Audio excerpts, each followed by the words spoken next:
You know, I had this whole thing where I got rid of, like, the ads, and then apparently Twitch has just decided there's gonna be ads in a minute and a half again anyway, so yay! Thank you, Twitch, for canceling my pre-rolls.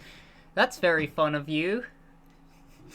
That's very wonderful of you. I am so thankful that, I just decided to not fucking run pre-rolls, apparently. Even though I did, thanks, Twitch. You're just gonna run them again. That's fun, that's fine, that's cool. Anyway, hello! Welcome into stream. Hang on, let me add... Okay, wait, hang on. I did not add the Blue Rescue Team stuff. Whoopsies, my bad. Let me do that. Twitch does what Twitch wants. Hiya, Lapis. Hiya, Popcorn. Congratulations on the first. Where is... This is the right game capture. Ah, there we go. And we have, let me just... There we go. Actually start the game. At least get to the title screen. Oh, I don't have desktop audio unmuted. There we go. I usually have my desktop audio muted. But now I have it unmuted. Alright, and as the last thing, I'm just gonna quickly grab my... Where are you? There you are, my life split. What was... While I wait for the 3 minutes of ad break to happen, because yada yada yada, Twitch being evil, I'm gonna quickly go look for, like, a more accurate version of the time. Mute that so I don't have to hear my own audio. Because I sound bad. What were we at? 18 hours and 51 minutes. Oh, wow, okay. I'll just round that up to 19 hours. Alright, we got ads starting soon. Those will be the frickin' Twitch ones that it had to double for some reason. I'll put this there, I guess, and we'll go to edit splits. 19 hours on the dot, and we'll start that timer when we start playing the game in 3 minutes. I guess we're doing a very long 3-minute intro. As soon as the ad break starts, Jesus Christ, could you start? Twitch, come on! You're really fumbling the ball. Anyway, hello everybody. Welcome into the stream. Today's stream is just gonna be there we go, there's the ad break, it's finally started. But anyway, today's stream is gonna be a very, very, very, very, very long, grinding stream. Because, if you'll notice here, we have, took to the road as fugitives, and we have completed the rescue team base. Meaning our next assignment in the story is going to be the ever wonderful and awesome,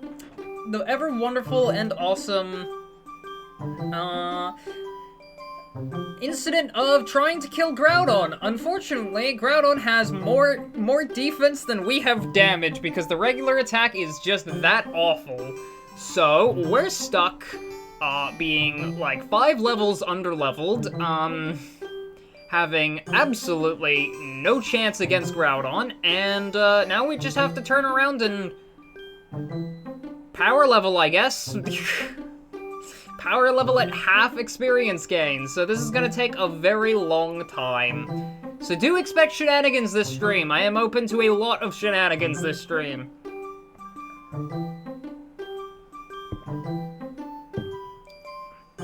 I had a little bit of cordial there. I was drinking a little bit of cordial in a glass cup that says made in Bulgaria at the bottom, which is not made in China, which is very weird. I don't know why I remember this. I remember that I had to cheese Groudon with Graveler Rocks. Hey, if it works, it's never cheese. That's the intended solution if it works. Laughs in Shedinja. Shedinja is always the intended solution. But there is gonna be a lot of grinding. I'm probably not even going to think about attempting Groudon until we're level 30. And that might not even happen this stream. It might genuinely take more than 4 hours to get to that point. But yes, aside from beating Groudon, we did get a rescue team base, and also we did do a lot of antics. I think Vol redeemed an art commission and also a a stream and also a roguelike run, and I just decided to play Flint Hook. So that was fun. Anyhow, 30 seconds left on the ad break. So I guess we can, just at the very least, take stock of, all of this. Four of our hours were just in resets in Mount Blaze and Frosty Forest. Oh, and Mount Freeze. Mount Freeze also was a very long time. You know what, yeah, 3 hours, or 4 hours. Yeah, 4 hours on resets does sound about right. Alright, and welcome back from ads, everybody! Now we can finally start the stream. Curse you, Twitch, making me start the stream 10 minutes in, because you didn't accept my ad run at the start. Alright, we did have our items, right? Yep. So, I believe what happened is that, we just went to beat Groudon, and then we ran away. Grumble, grumble, I don't want to work in 6 hours. Oof. Wait, work in 6 hours? Popcorn, isn't it, like, night for you right now? Isn't it, like, night for you right now? Yes. You should probably go to bed. Unless you're, for some reason, pulling an all-nighter. No, okay. Good luck. There have been numerous reports that the older, where is Kecleon? There have been numerous reports that the older of the Kecleon merchants in Pokemon Square occasionally goes missing. Some residents claim he's greedy. He must be off doing business somewhere. His younger brother denies such claims. He wouldn't get free items in dungeons and try to sell them. I mean, like, what's wrong with selling items you find for free in dungeons? That's what I do all the time. I would never call that as greedy behavior, that's just hard work. Anyhow, switching leaders, power up combination attacks. Some dungeons allow rescue teams to switch leaders on the spot for doing combination attacks and so on. When you enter a dungeon, open the menu, choose the Pokemon you want as the leader under team, then select the command leader. Wait, that's a mechanic in this game? Switching leaders was a mechanic in this?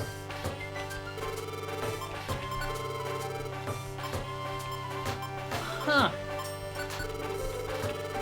Did not know that.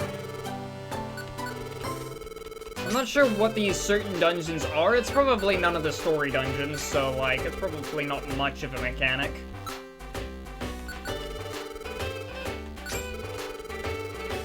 Did I need a Roar TM? No.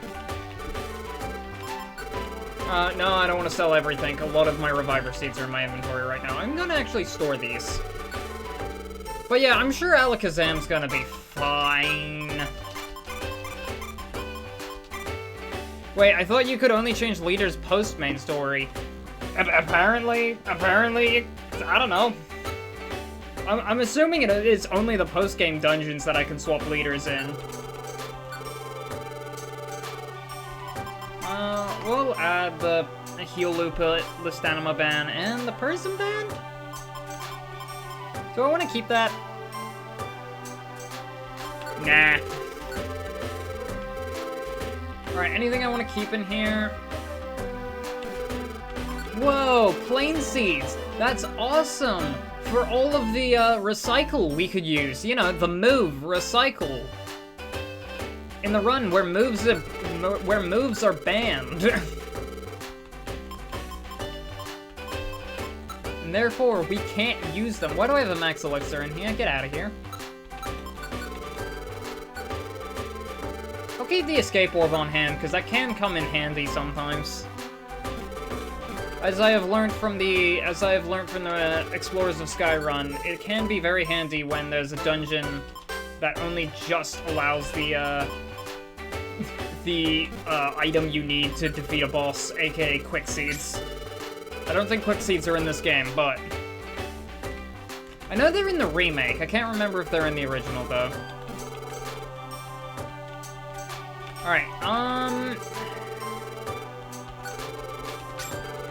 the question is, now we need to figure out where is the most effective place for us to power level, considering we are a level 23 kitten with a level 22 mouse for a partner.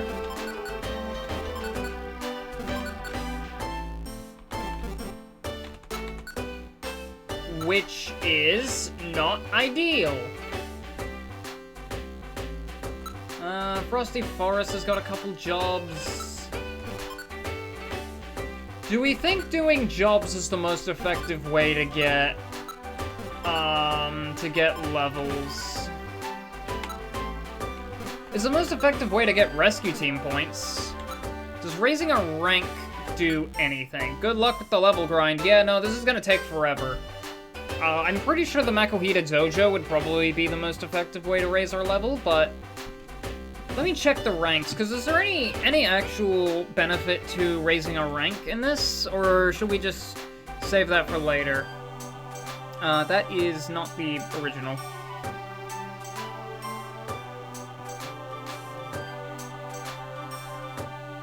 It doesn't say there's any benefit.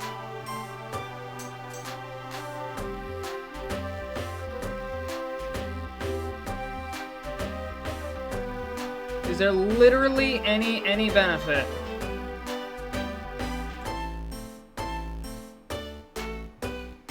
Well, okay, there is the Lucario figure at a grand total of 15,000. Is that it? Huh. We're only like 450 points off of gold rank, which would be funny if we hit platinum rank, actually, which is at 3,000 points, which we are a third of the way to. Okay, I won't take those, I think I got some Great Canyon. It's a Cherry Berry delivery,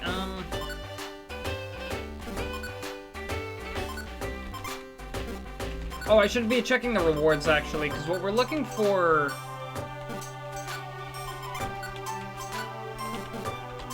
what we're looking for more specifically is, friend area jobs. No, okay, there's no friend area job. Oh, wait, hang on, I forgot to start the live split time. Alright, let me start the live split time. And you will all be happy to know that in between, or like 10 minutes before the stream, because I recognized that it would probably be very, very, very, very, very jarring if we had to just listen to the Rescue Team, like Blue Rescue Team soundtrack for 4 hours straight. I did go out of my way to set up a playlist that we can play. Although it is on all, unfortunately, Super Mystery Dungeon music, because I had to slap this together in like 5 minutes. So I just went with what was on my computer already, and that was the Datamine Super Mystery Dungeon soundtrack. From when I was getting the sound effect for the Connected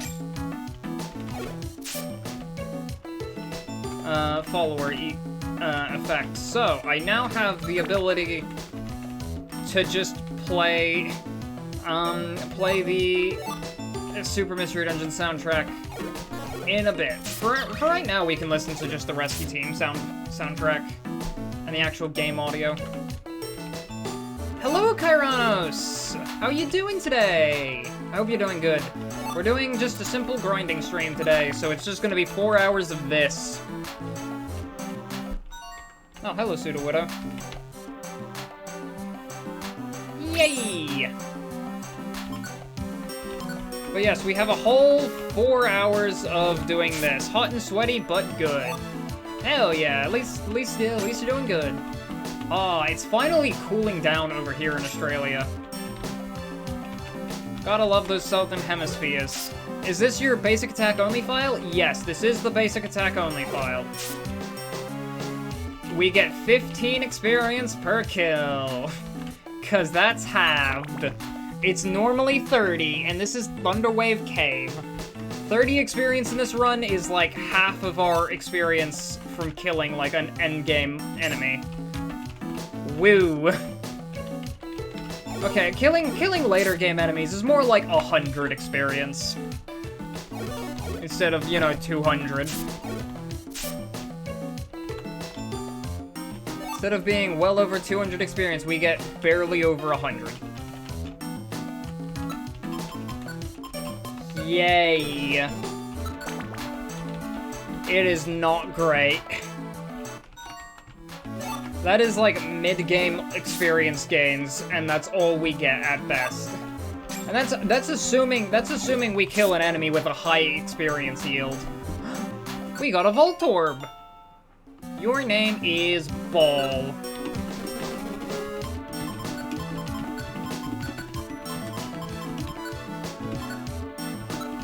Team Basic will never be ballin'. What?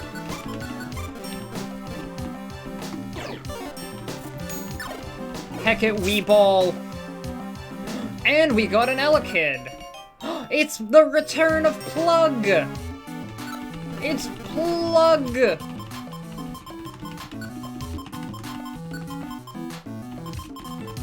Our lovely companion Plug. Man, back-to-back recruits, that's rare.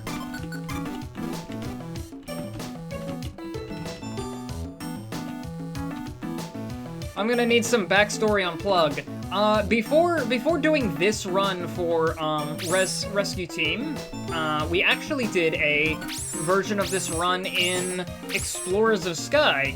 And while we were doing Ant Plains, I really wanted an Electrike for the Thunderwave, for the Lightning Rod ability. Not Thunderwave. Lightning Rod ability, so that we could deal with all the spark during the boss fight, and we could just neutralize that. Instead of getting an Electrike, what happened is I got an Elekid named Plug, and then I did recruit an Electrike I named Wolf. And then immediately it used a move before I could disable all of its moves because I was being stupid. And I had to reset the file, meaning all we had to do was use Plug the Elekid for the upcoming boss fight, and he actually did pull his weight in that fight, I think. But yes, we lost Wolf. Wolf is the original bear, in the sense that I really wanted a Teddiursa in this run, and I didn't get it. And I had to keep resetting every goddamn time I got one. You know, that's one thing we can do in this grinding. We could get a Teddiursa. We could finally get Bear. We could finally get Bear. Bear the Teddiursa. I should actually get, I should get Raccoon. I gotta remember to grab Raccoon every day. If I'm grinding, I may as well, right? Exactly. I mean, I don't got anything better to do. I'm probably just going to do wherever the missions are nicest. Silent Chasm. Oh, friend area. That's a good one. Key items for Pokemon. When used somewhere special, Sunkern and Sunstone, Skitty and Moonstone, Growlithe and Firestone, Shelter and Waterstone, Clamperl and Deep Sea Tooth. There appear to be many others. Eevee and Water, Firestone, Thunderstone, or Execute and Leafstone, Onyx Metal Coat and Link Cable. There appear to be many others. What interesting lore. Hello.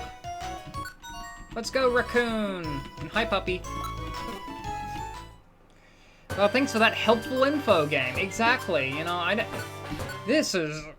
wonder what that somewhere special is, and I wonder what those items do.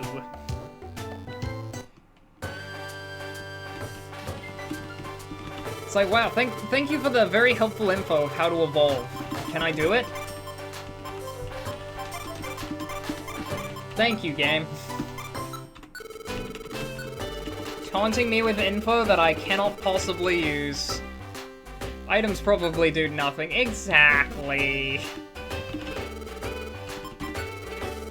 See, that's why they put the ... there, you know, because it does nothing. Good news is we'll probably have 40 Reviver seats. by the end of this, so we can probably just sit through Groudon and Rayquaza with 20 Reviver Seeds each. Nah. That would be so cheesy. I'm probably going to put a somewhat reasonable Reviver Seed cap on this time. In the Explorers of Skyrun, I did allow 15 Reviver Seeds for the Groudon fight in that. And I admittedly don't regret it, because Groudon was a piece of shit in that game, because that Groudon had Bulk Up. The Groudon fight in this game does not have Bulk Up. It doesn't have any Bulk Up on it. Thank God. I think 10 per fight is fair. Yeah, that is like a much more fair number than 20.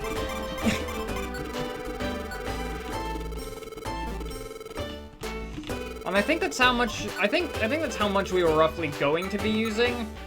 Yeah, 10 per fight was roughly how much we were planning on using.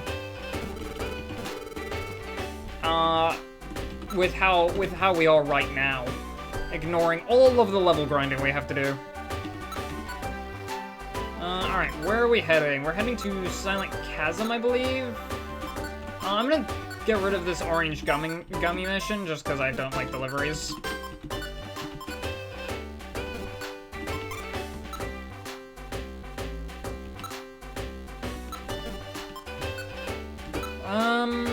Alright.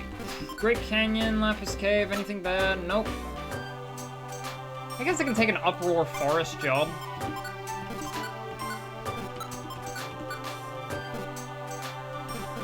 Can't hurt to go to Uproar Forest. But yes. I think now is a pretty good place to go over to config, sound settings. Wait, is there actually a sound setting thing in this game?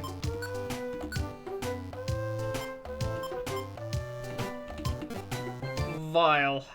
Why did I even bother asking that about a Nintendo game? Alright. We're gonna mute the game audio, and then we're gonna wait, hang on. You didn't start at the beginning. There we go. We're gonna actually start, let me check that on stream.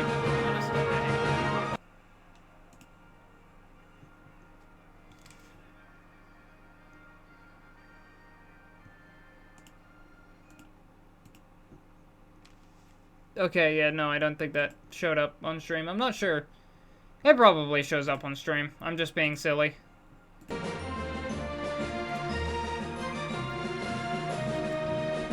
You know, I have people in chat. I don't have to do all of this myself. You know, I can just ask, like, hey, can you hear the,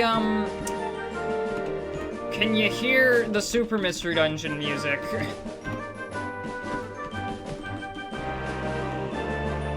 Because it's showing up in OBS on the desktop audio, and I'm pretty sure I can definitely hear different music. Yep, okay. Let me know if that's too loud or not.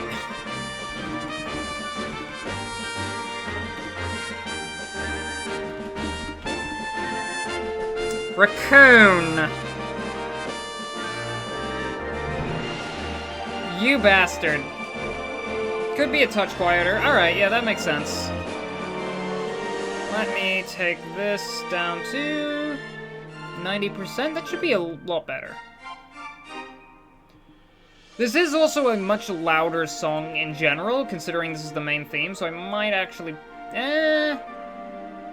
Yeah, 90 is probably fine.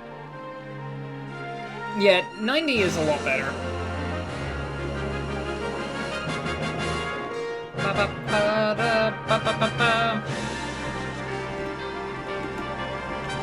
But yes, now we have to do all of the pre-thing stuff, and oh my god! See, here's the one thing, before this stream happened, I had to quickly message Vol, it's like, hey, how do you usually do your, dang it, it's a different job. I had to ask Vol, like, hey, how do you usually do your music on stream? And he was like, oh, I just made, like, one giant audio file, and then, just, like, stitched all the music together, and then I just play that on stream in OBS, and I was like, huh, that sounds really cool. Unfortunately, I do not have the time to make one giant audio file. So, I just decided, to take the Super Mystery Dungeon music I had from decompiling, Super Mystery Dungeon to find that one very specific sound effect. I don't even know why, but all my music doesn't work for some reason. Huh. Weird. But yeah, I just decided to take all the music I had from decompiling Super Mystery Dungeon, then, I selected all of it, just, like, put it all in a folder, selected all, and then, there was, like, a button that was just, like, play music, or, add to media player queue or something. So I have, like, Windows Media Player open, just playing all of the music I had from the decompiling.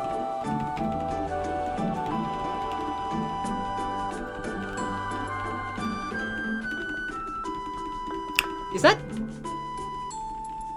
Did I just accidentally pirate music? Dang it! Chat, no one tell the IRS. Nobody tell the FBI. Chat, I didn't mean to. It was not intentional, I swear. Can't take you anywhere, SMH my head. SMH my head? The MH stands for my head! Yes, thank you, Bun Bun. Thank you, Bun Bun Bunny Bell, with the shush emote. I'm glad to know somebody has my back in my many crimes that I did not know I was committing, but I just committed them. God damn it. No one has to know. Dang it, I'm not getting that friend area. That's annoying. Also, hello, Bun Bun Bunny Bell. How are you doing today? I hope you're doing good. We're just doing a 4-hour-long grinding session. Yay! And to make the grinding a little less, okay, we already grabbed the raccoon. To make the grinding a little less tedious, we have decided to, just grab a large, playlist of Super Mystery Dungeon music. And, anyway, as I was saying earlier and then got sidetracked by the fact that I technically pirated all of this, you're not holding... Okay, good. I'm getting ready to sleep. Hell yeah! Hope you get some good sleep soon. Sleep is very important, you know. And everyone who is lurking here should consider getting the right amount of sleep, especially before doing any work-related activities. But yes, I hope you have a very good sleep. Sleep is important. I'm not talking about anyone in particular. Oh, okay, almost accidentally selected tackle. I was like 2 inputs away from that.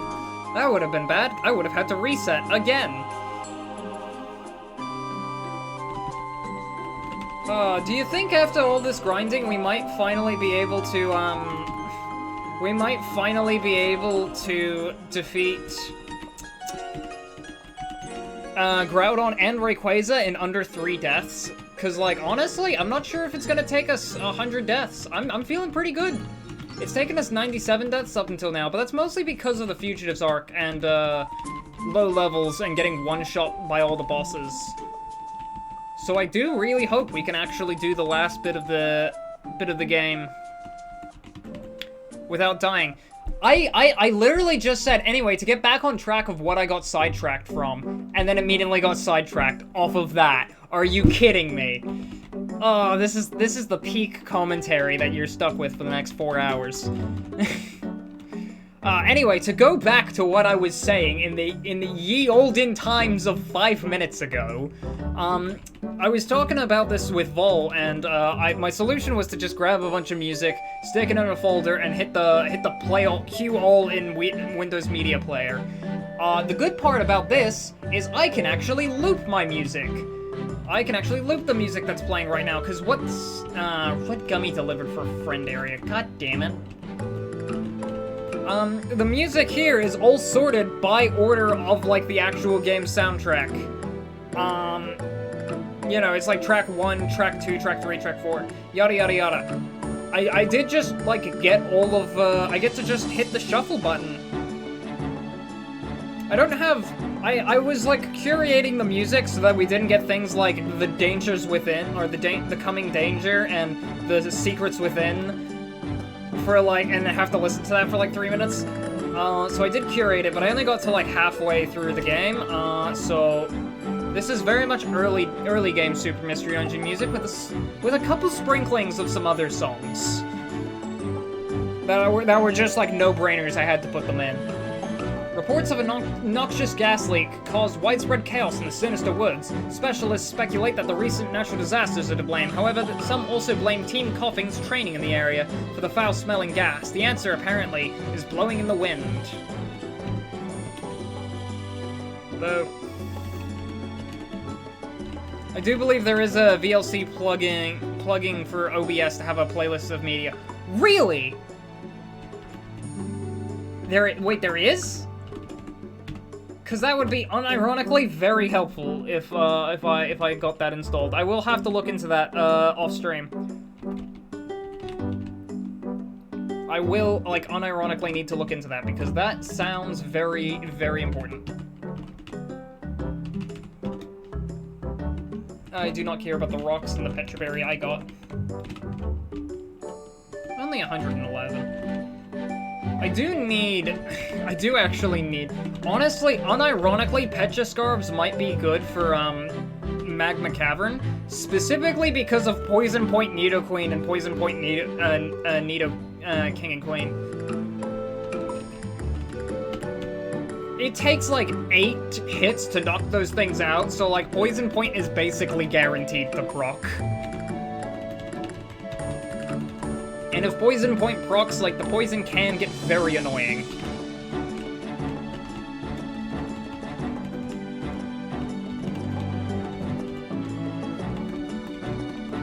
Alright, nothing spectacular in terms of that. We're currently full on jobs, but I'll still check the job board. Oh, okay, yeah, I did store all my money in the savings account. Good. Good.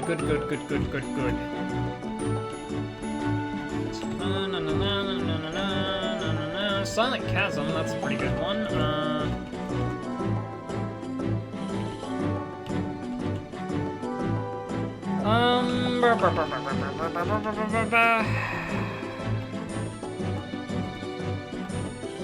Sorry, Great Canyon job, but I need the, normally I would never decline jobs that I've already accepted, but I do have this express purpose of actually grinding for, you know, it's already gonna take me 4 hours. I kind of have to make those 4 hours count.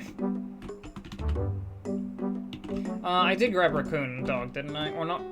I don't have Dog yet. And Dog was our other Zigzagoon in the Explorers of Sky run, because we had 2. I love how this shuffled. Hell yes. We had Partners Theme as the second song, and now we have second Dark Matter Battle? Fuck yeah. This is unironically my favorite song of all time. I fucking love this thing. It is so good. Oh my god, I could gush about this theme for hours. It's so perfect. The choirs to start us off, and then we go into violins. Now we're into a flute lead. Like, it is constantly changing what instruments get to be the lead instruments.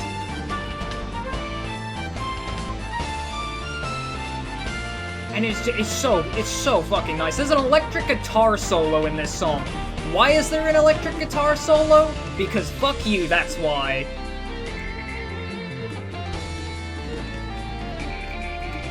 Why does the electric guitar solo get to exist? Because it does.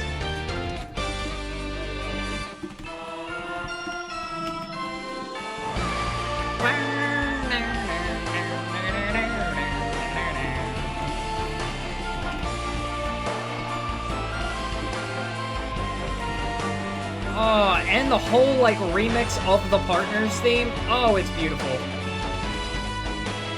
The whole thing being a remix of the Partners theme, it's just peak. And how it, like, first plays in Super Mystery Dungeon with the partners slapping, with, like, the partner and player together striking at dark matter, and then, like, the shards of it go, fall off, causing the Tree of Life to ignite back to life, and, oh. The dark void that you are in just suddenly lights up into a starry sky, and just, oh. Oh, it's peak.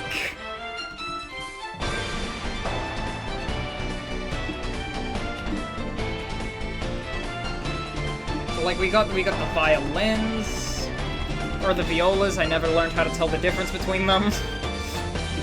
I think these are violins. There's, like, glockenspiels all throughout the melody. It's just great.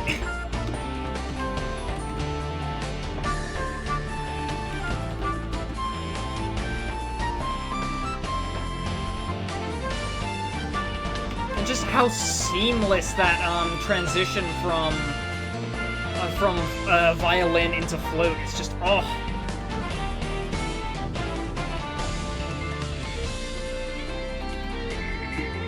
And again, just electric guitar solo, because fuck you, why not?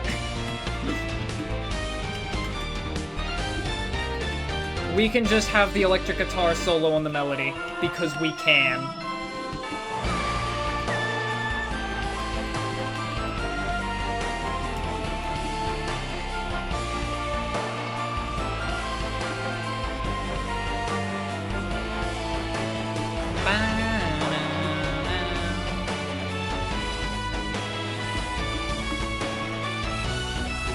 I need to check Raccoon's item. Armberry. Okay, that's fine.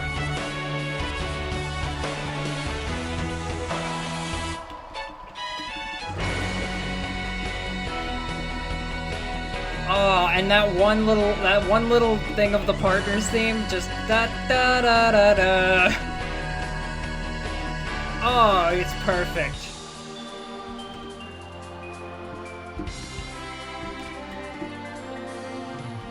It is peak theme. It is beautiful, and this is where the thing ends on the second loop. It's probably gonna fade out now. Yep, it's fading out.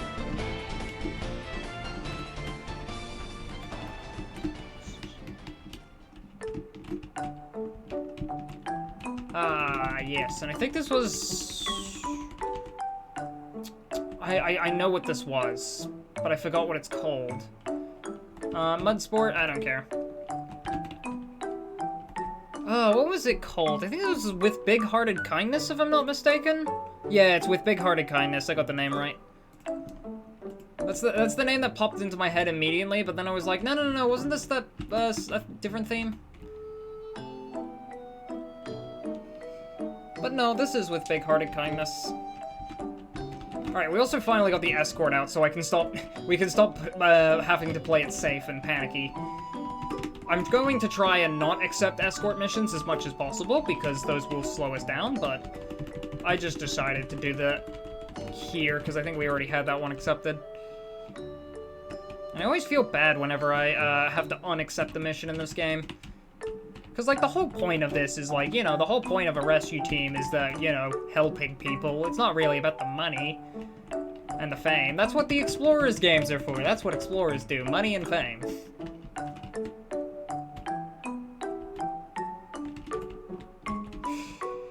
But rescue teams? Nah, this is about kindness and justice and, being a good little bean.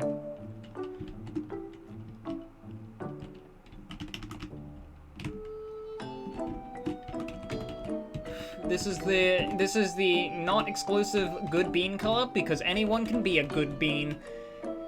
Still hoping they DX the Explorers games. Yeah, no, I would love an Explorers remake. Holy, I would love an Explorers remake. I think I've finally fallen into the it's probably not gonna happen. I think maybe, like, I kind of just said it's like, oh, it's gonna, I've been saying it's gonna happen, like, for the last 3 years, and then it just hasn't happened, and I'm like, okay. I was like, it's increasingly more likely each year, and this is, I think, the first year where it's like, okay, it's a little less likely than the last year. It could still happen. It probably won't, but it could.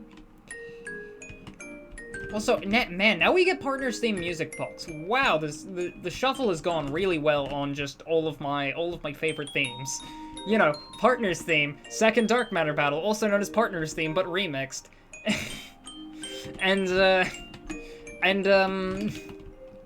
Partners theme music box. Can you tell? Can you tell I like Partners theme? A lot.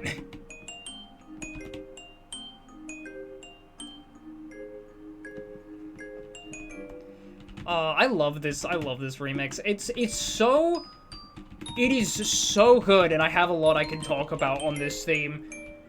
Cause like the entirety of the actual Partners theme, it feels so lonely because it's like in the entire melody, it is basically the flute, and then that's pretty much it. Like, there might be a couple instruments and also in the melody, but it's pretty much just the flute.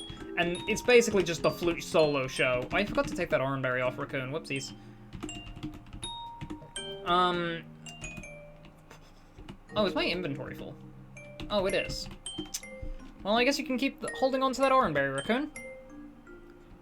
But, like, it adds, like, a lot of, like, loneliness to the theme. And by, like, just transcribing that into a music box arrangement, the loneliness doesn't really feel like it's still, like, a very sparse piece without a lot of, instruments and what have you. But it doesn't feel lonely anymore. It just kind of feels like a music box. It feels very calming, I guess it doesn't really feel lonely in the sense that it feels quiet. It's just like a really effective way to take a lonely piece for a lonely character and turn it into a quiet piece for a more thoughtful character. It's just really, really solid design on a music theory standpoint.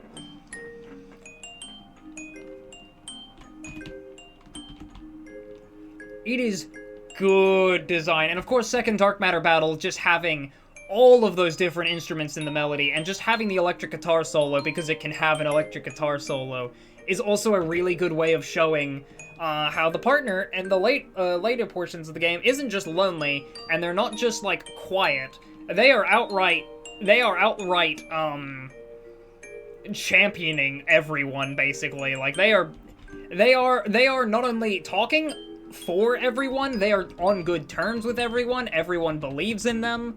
Like, it's a good way to show that musically. I love the Partners theme renditions, because they just go to show the Partners character in a really effective way.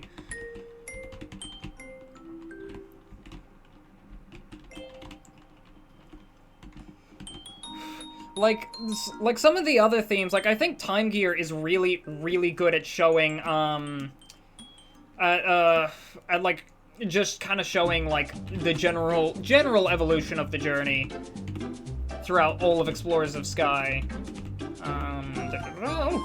Castform's daily weather. Today, the weather over Pokemon Square promises to be clear with no chance of showers. Other regions can expect showers followed by clouds. There may be sun breaks depending on the day's mood.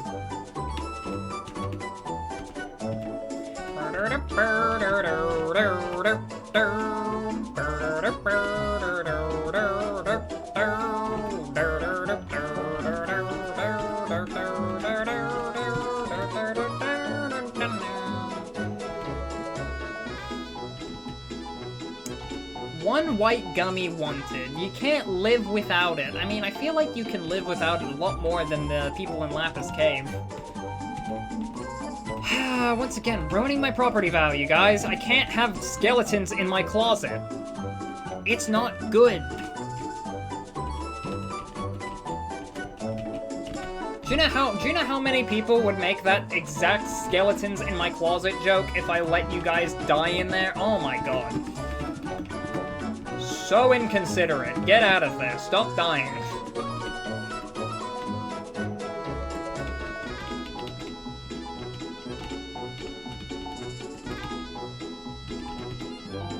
God, I love a lot of the... I just really... Like, Super Mystery Dungeon here is single-handedly responsible for my love of Marimba. I just love Marimba. Don't lock me in the closet again. No promises, Kyranos. No promises.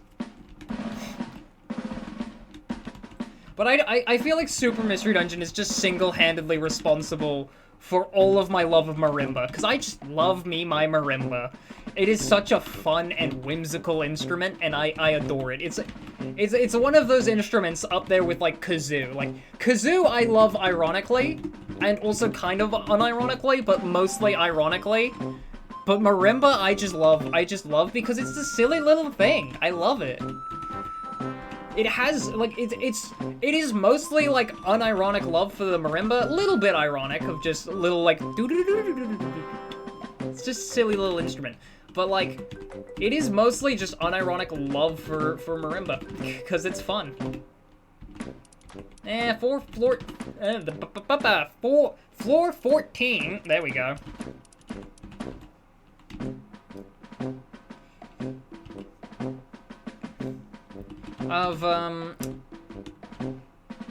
Is this no frustration, no giving up? Oh no, this is Expedition Society Crown, that's right. I don't know why I thought this was no frustration, no giving. Well, they are very similar songs. They're both kind of the Expedition Society theme. Alright, we're good to head out again today. We're gonna grab Raccoon with us, and we're going to... Where are we gonna head?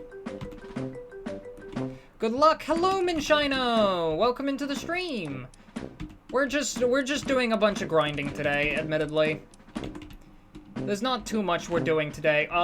What happened last stream is that we ran into Magma Cavern and we went to go fight Groudon, only to realize that a level 22 Skitty, or 23 Skitty, and level 22 Pikachu do 1 damage to Groudon, and he has 500 HP.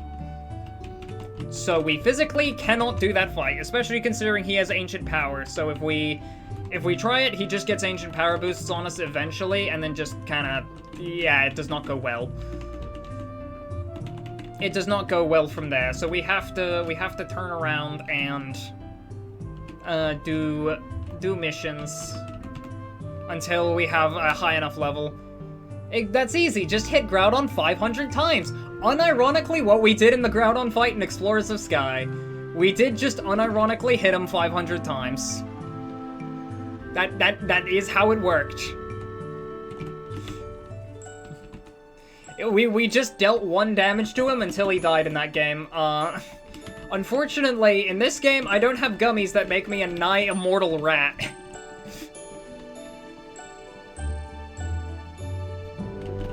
So I have to deal with the fact that I have mortality in this game. And therefore must adhere to the laws of yo underleveled Jass is you're 5 levels underneath Groudon. Your yo underleveled bitch ass is not getting past here. So I have to sit here and grind. Ha, you missed. Yeah, this isn't the most effective place to grind for levels, considering how weak these enemies are. We're getting like a quarter of the experience we could get. The problem is, A, that is from very powerful Pokemon, and B, I want rescue team points. Just because I want rescue team points. It would probably be more effective, considering I plan on doing at least a little bit of post-game shenanigans, like, you know, at least trying for Gengar. And who knows, maybe if it is actually fun by that point, we could try and get every legendary. Although I'm not looking forward to Mewtwo because, well, I mean, it's Mewtwo. Avoiding hitting Groudon for 1 HP at a time by grinding 1 EXP a time. Exactly.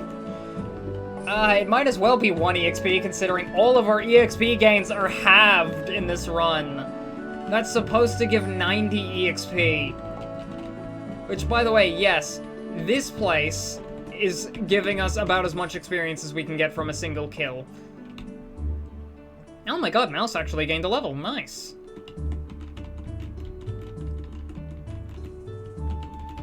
He's now level 23! Oh, we got a Nidoran, too. Now, the other Nidoran was Rabbit, so your name is Bunny. Enjoy your name as Bunny.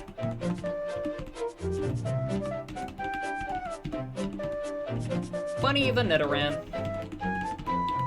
And you're getting all your moves disabled because no moves allowed.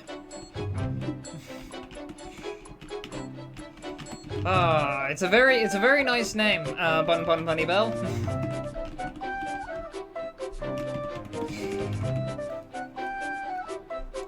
I feel like there's a lot of things I forgot to... Ooh, Special Band! Yoink! That sells for 1,500, monies in this game.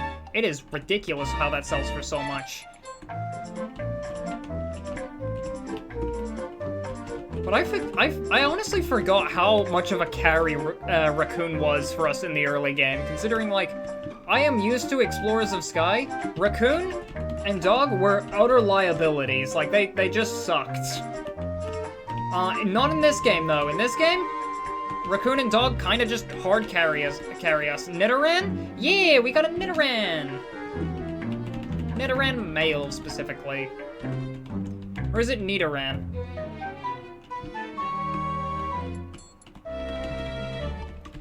I like him.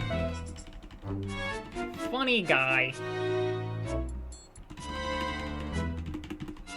And his name's Bunny now. He's our buddy, Bunny.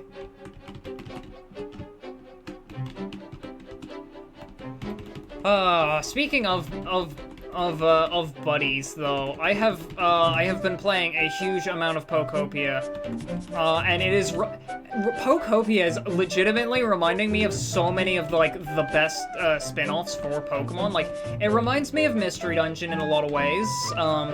Like, even like Vespiquen talks like how she does in Super Mystery Dungeon, which I like. Give us more. Vespiquen is just a very pleasant and polite lady. She's just very concerned about you if you try, and like if you're up like at night, she just goes like, I hope you're considering going to bed soon, Ditto. It's very important that you get a lot of healthy and good sleep. She's just very polite and very concerned about you. Tis funny. I just like the dichotomy of that compared to the Pokédex entries that Vespiquen has, where it's like, she's completely evil and will, use her pheromones to mind control thousands of Pokemon. And then she's just like... And then just like you talk to her and it's just like, I feel like she would use her pheromones to mind control you into getting a glass of water.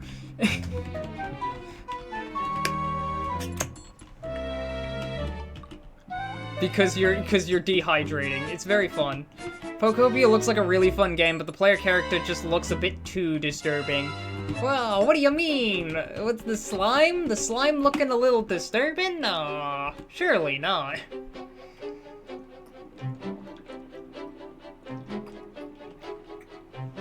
But yeah, no. Random body horror and Ditto body horror was not on my bingo card for a spin-off game. Just randomly grows Scyther arms, or Vine Whips for hands. Or just stretches their mouth out to like twice their head size. To like just double the size of their head. Ooh, the Skyview Plains. Didn't we do good today? Let's call it a night and get some rest. Yay!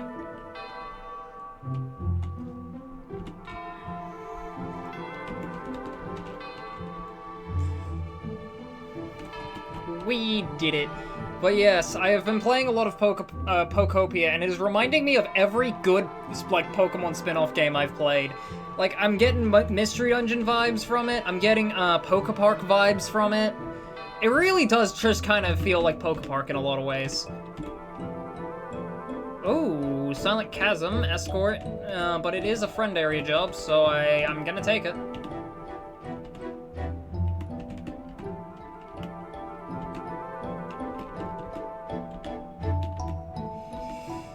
I don't think I can do that one. Smeargle painting auctioned. I'd kill for a copy of Pokopia. Yeah. The game is neat. I've just been playing it. I've been doing like all of the dailies. I don't think I've missed any dailies actually. I might have missed one maybe. But right now what I need to do is right now I'm currently constructing the power plant, and then after the power plant finishes its construction, I get to make the final place for the legendary birds, which is the ice altar place for Articuno, because I already have Moltres. Smeargle, the artist known for his unique artistic vision, had a windfall day as one of his paintings was auctioned for 300 million Poke yesterday. The auctioned artwork was one of Smeargle's signature works from early in his career. God damn, 300 million? That's chump change in the remake. I can make that just by stealing. Stealing so much money from Kecleon.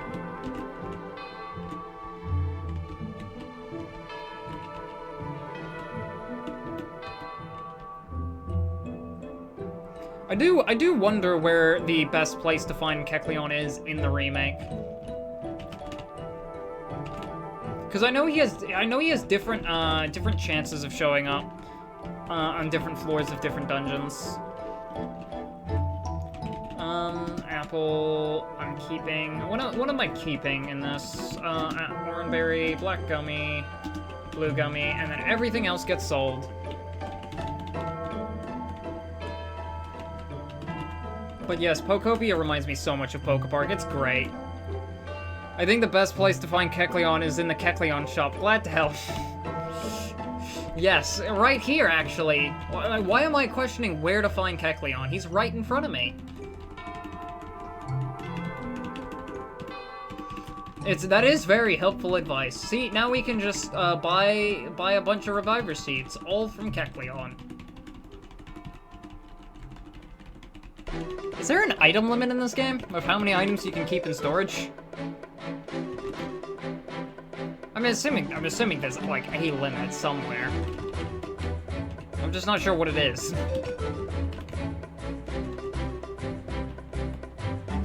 I should get one more.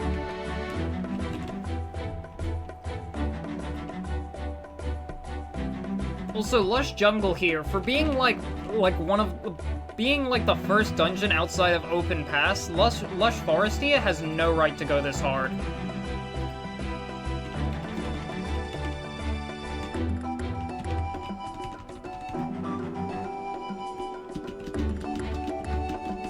Like, it's such a good theme. Ah, I love Super Mystery Dungeon's entire soundtrack.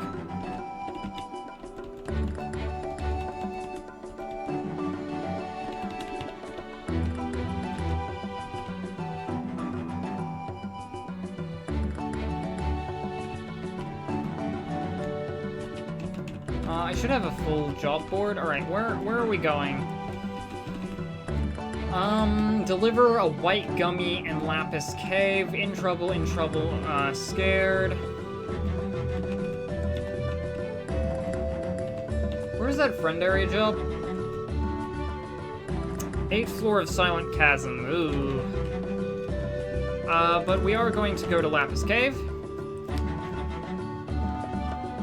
All right, let me check. Let me do my usual analysis. Let's see. Well, the walls still look pretty nice. Little bit of cracks, but that's fine. That's fine. They probably don't need any polish. I saw a bat over there. That's annoying. Gonna have to call pest control again. Nincada. I do like how I can find Nincada here, purely for the reason of I can recruit that, and then in the post game, if there's an issue, if there's a problem with the dungeon, if there's a problem, you know, if we really want to do Purity Forest and Wish Cave, I mean, there's a solution to the problem. Just pick Shedinja and run past everything.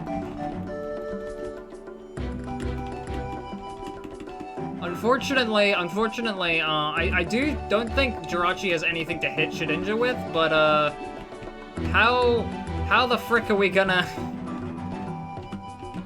Did you pick anything up? No, okay. How the frick are we going to, defeat Jirachi if we just run past everything? Especially with only the regular attacks. You know, maybe doing the 99 floor reset dungeons isn't smart.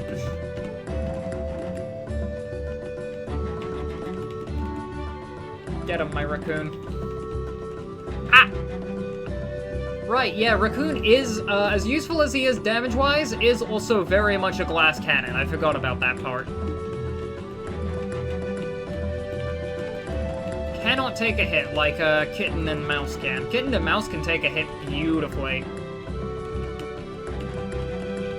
Oh wait, hang on, you're right in front of me. You're not too tall away. I don't know why I wait. I should have really just used the regular attack if I want to let enemies approach.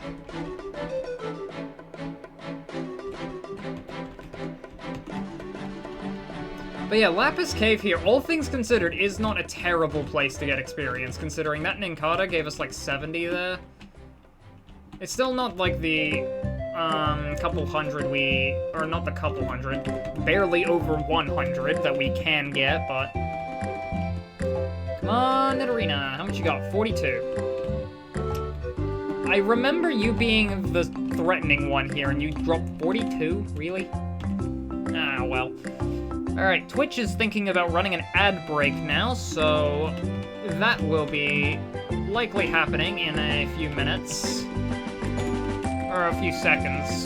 To a minute. Any time now, really. I would manually run the ad break now, but I don't know if Twitch is gonna make me do 2 ad breaks if I do that. And I don't wanna like put everything down until the ad break has started, because then it's just... Then again, do we really need to put everything down for running through Lapis Cave while listening to Let's Go to School?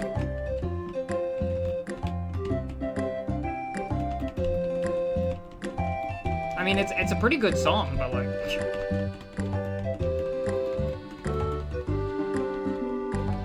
Also, yes, of course I have the entirety of Pokemon Super Mystery Dungeon soundtrack memorized by name. Who do you take me for? A normal person? Get out of here.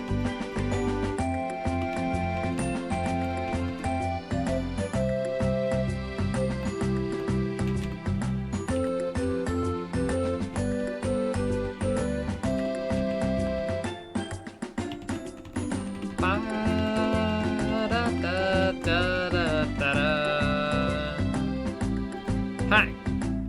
Begone, bot. Man, I am very thankful for Vol letting me borrow his auto mod settings that just block anyone who trying to say the word viewers.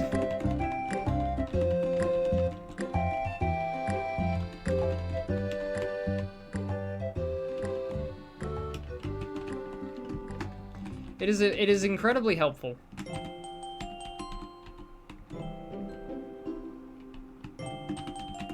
I really do need to get... Ooh, you can hold on to that for like 5 seconds while we kick these guys' teeth in.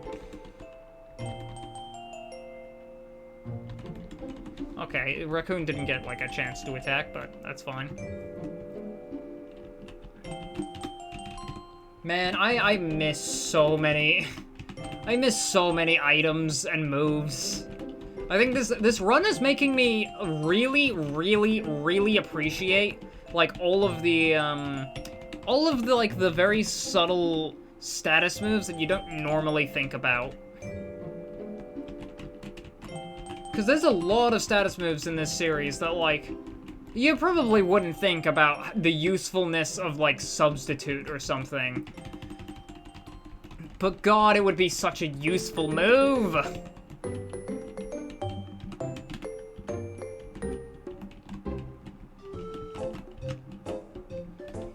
Or even just like, some sillier items. Like, when I have absolutely nothing I can do, it would really help to have the goofy moves and items that, like, help you do a lot. Ah, beans. Oh, I'm up. Right, self-cure, I forgot about that.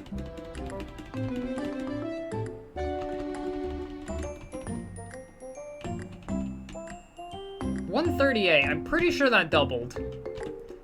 Sometimes randomly our experience can actually just double to what it's supposed to be for absolutely no reason, and I still haven't figured out why.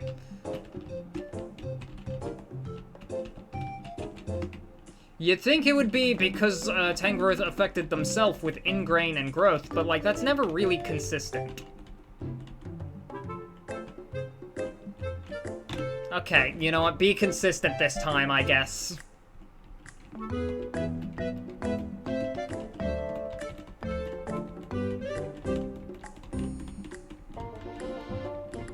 on. There we go. 150. You're not... Okay, do you actually give 150?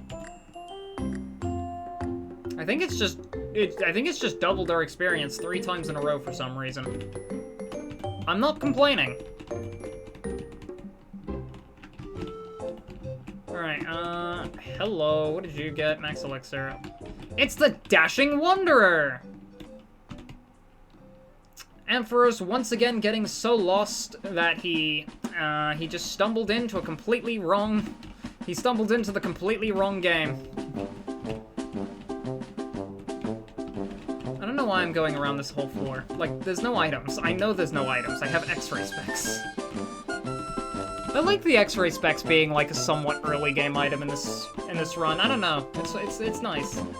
Or when I say early game, I mean like, okay, no, you're not having those. You could hurt someone. Okay, can I go like others?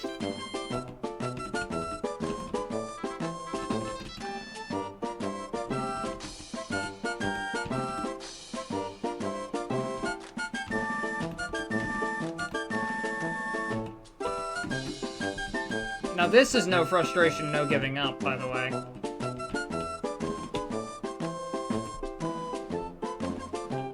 Alright, yeah, I need the white gummy. That I don't have.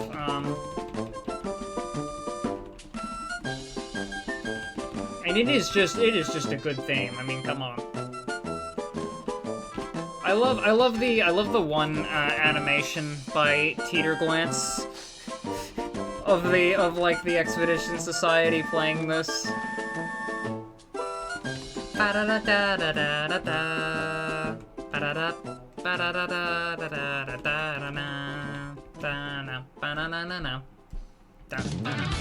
Oh, okay, yep, this is a little bit of a tonal whiplash.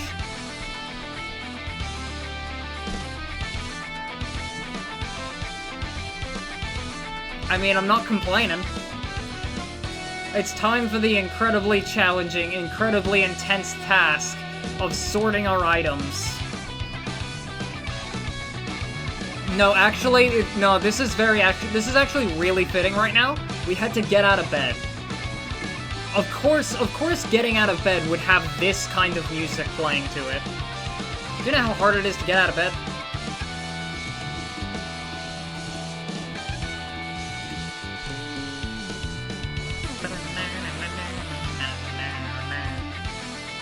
One of our oldest residents claims to feel rejuvenated. Caputo reportedly had an encounter with Relicanth in which both parties reminisced about the old days.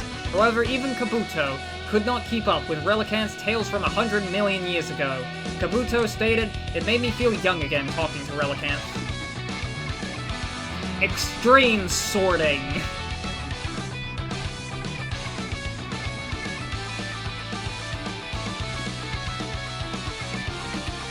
Alright, I gotta get rid of that deliver hidden power TM. I'm sorry, deliveries, just, I can't do them. I'm willing to entertain them if they give a friend camp, but otherwise, no. And I'm not feeling bad about it. because I'm not feeling bad about it, because, like, it's not life-saving to not give you a gummy. Not giving you candy is perfectly fine. It's not gonna kill you.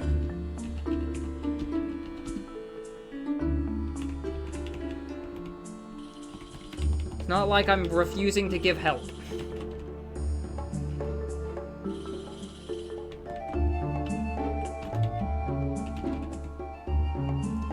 But I asked nicely for candy. No.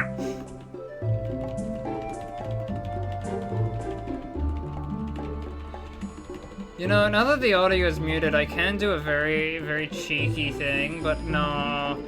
I could hit the fast forward button and no one would know. It'd be so hard, you know, you can't really hear it, but no, it ruins the footage, and I don't think I'm gonna use any footage of talking to Kecleon, but it's the principle that matters of, like, if I ever need background footage, it just gets completely ruined if I use speed up.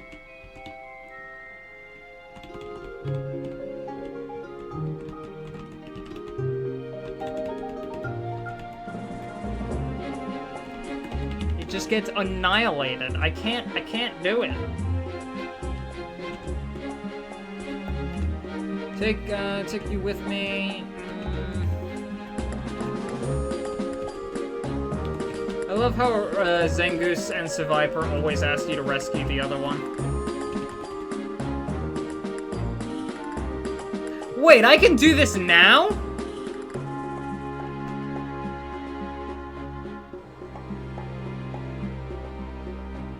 I thought this was a post-game thing.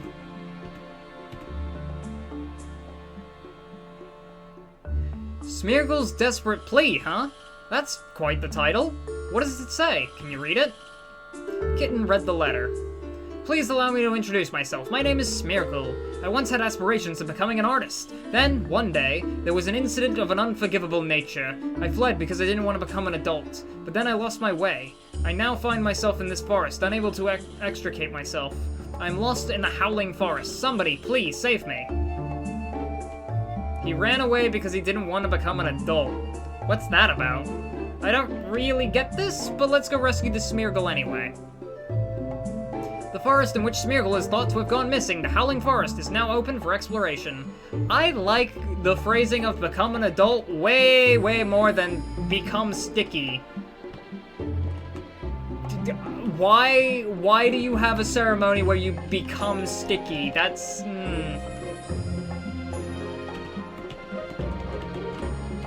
That was always very weird to me in the remake, how they worded it as become sticky.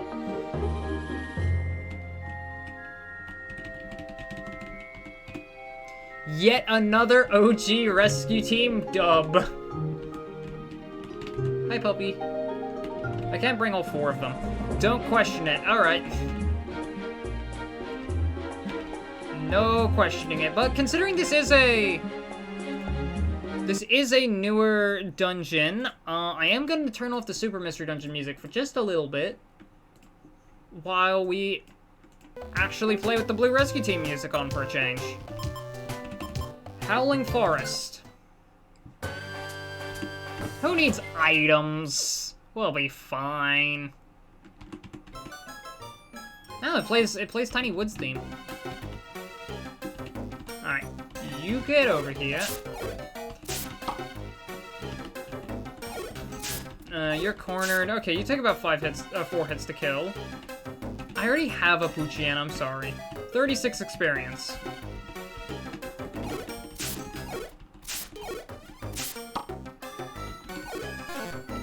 Alright, you're dead here. Yellow gummy.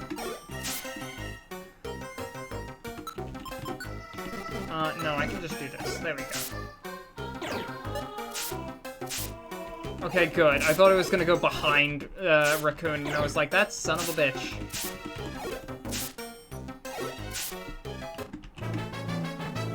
$200 experience for a spoink? God damn.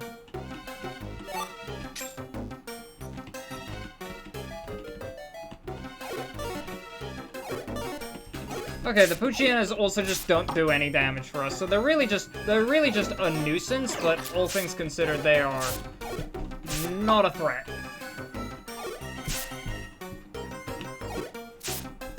Oh wow, Raccoon didn't have that kill. Interesting. Well, I had it.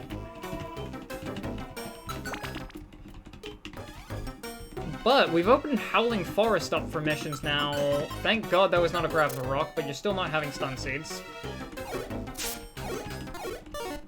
1, 2, 3, 4, 5, 6. Okay, it's about 5 hits. 200 experience points is a lot, especially for a dungeon this easy. I'm liking this place a lot.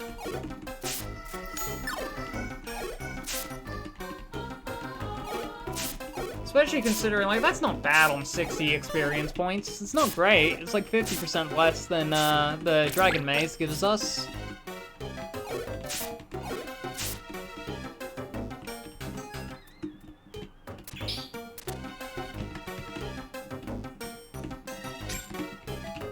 But it certainly isn't terrible, and we can do missions out here is the other important thing.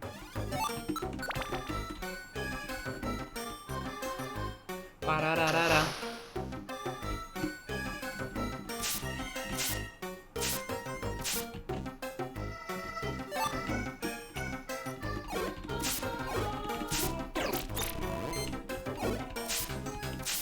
But yeah, this being a coming of age, right?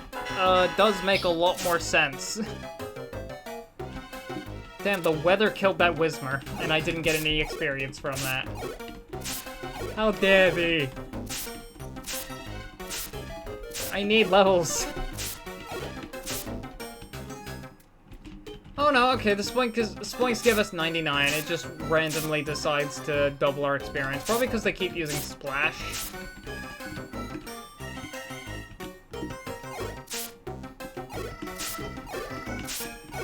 And that Splash, like, hurts them ever so slightly.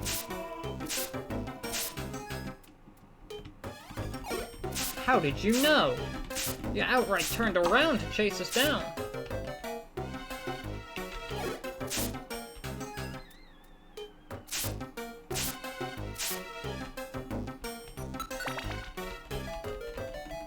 Alright, 4th floor. What do we got here? Apple. Thank you, Raccoon. You are low on health after that sandstorm, huh?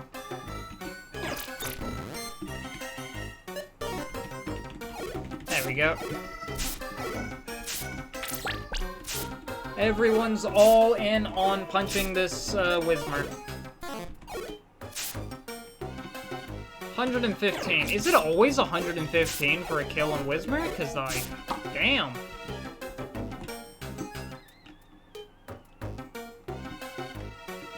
Okay, screw it.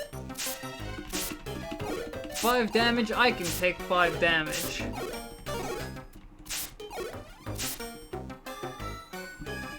Nice, 200 experience. Yeah, I think it is them using Splash to cause self-damage that causes us to get double experience.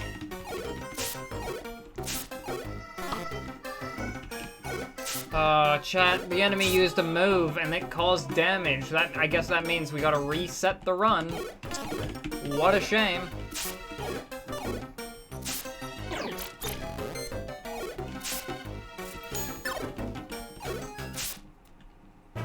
Such a tragedy.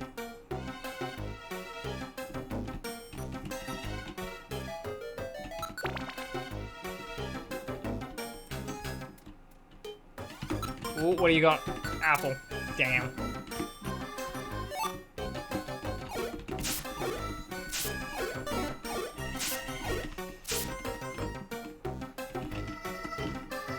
Where are we going?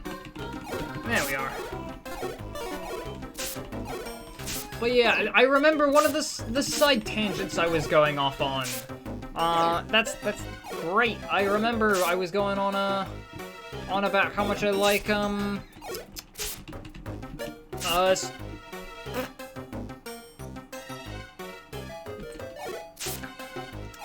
Okay, damn, Whismer got hands. Whismer got hands. I don't think that sentence has ever been uttered before in the history of Pokemon, but goddamn, that Whismer got hands. I just one-shot Raccoon, like, it just did his entire health bar. Raccoon only had 42 hit points.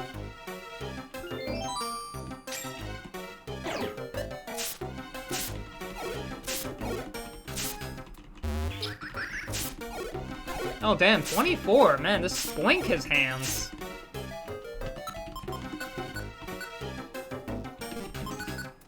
$9,400, ugh, 9,100, 2,100. God, that's gonna take forever to get those level ups. I just want level 30, guys, come on.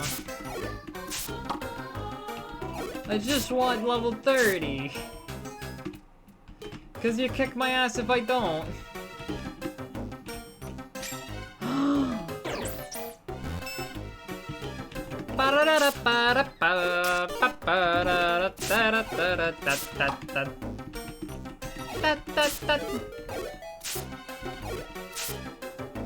Aww. No furret for me.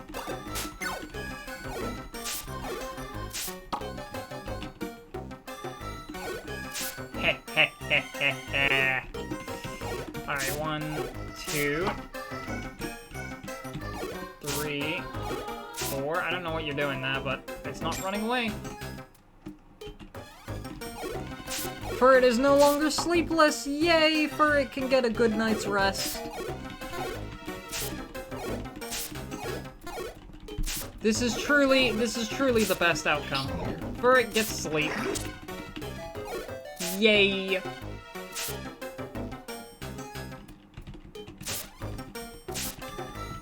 We have cured Furret's insomnia problem. We are heroes. Oh!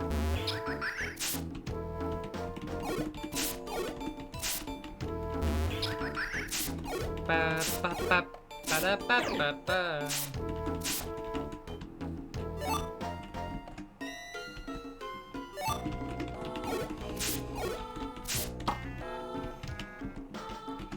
Wait, oh yes, okay, no, I remembered one of the side tangents, said I remembered one of the side tangents, and then immediately forgot that I remembered the side tangent. But now I have remembered that I remembered the side tangent. Yeah, earlier I was talking about how I liked how the partners' themes... Ah, yes, go off on a side tangent. Well, thank you, Bun Bun Bunny Bell. You know what? Just for the funnies, I'm going to not choose the side tangent I was going to choose, so we can get side tangented from the side tangent that I went on about remembering how I remembered a side tangent. So what's a completely unrelated side tangent to go off on? This is a great question. I mean, you can never go wrong with just talking about Gates to Infinity. What's like a good Gates to Infinity side tangent? I thought of a side tangent and was like, wow, that's such a good idea, and then realized it was the side tangent I was going to tell anyway. But no, we need to get distracted from the side tangent so I can return to the side tangent that I was distracted from later. You know, I think earlier we were talking about, oh, I think Mouse is dead.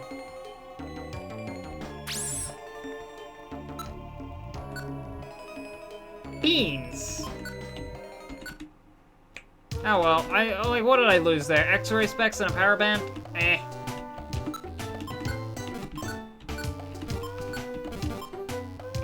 X-ray specs and a power band are fine.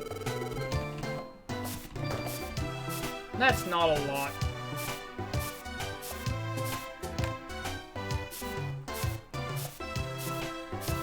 "40 chess strategies with the side tangents," exactly. And I think I finally realized the side tangent I can go off on. Deliver. I'm gonna get rid of those deliveries because, no, fuck off.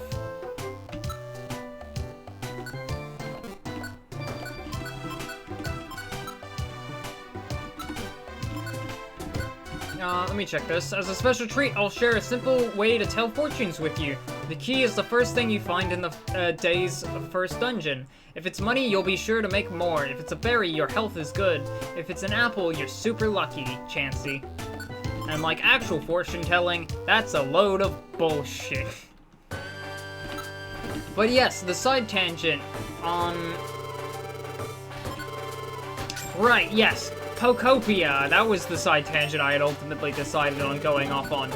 Specifically, the one time I decided to take a, I went to a Dream Island, for Arcanine, because I thought I would need some alpine grass. I'm still not sure if I need alpine grass or plains grass for, the mega build I'm thinking of. It's just one of the grasses, I'm not sure which. But I thought I needed one of those grass types, so I decided I would be proactive and go grab the grass type. And when I mean I would go out and grab the grass type, I mean I would go out and grab the grass type, and I completely demolished the entirety of an island. From, like, literally, I got all of the shores, so now I have 2 chests full of beach sand, and these are, like, the large chests. I have, like, an entire page worth of white rock and ocean stone. I have several chests of, alpine soil and alpine grass. I have, like, I think I have, like, a chest full of black rock. Just black rock. From demolishing the mountain. I have hundreds of glowing stones and, gold and iron ore. It was great, and it also took me so many hours.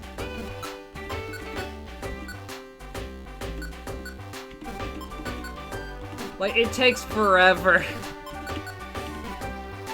A whole island inside a chest. No, a whole island inside 6 chests, actually. Now I've got the I Can Walk song stuck in my head. Other Pokemon can swim, can fly, I can walk, they can walk. I don't remember the lyrics that well. But I love that.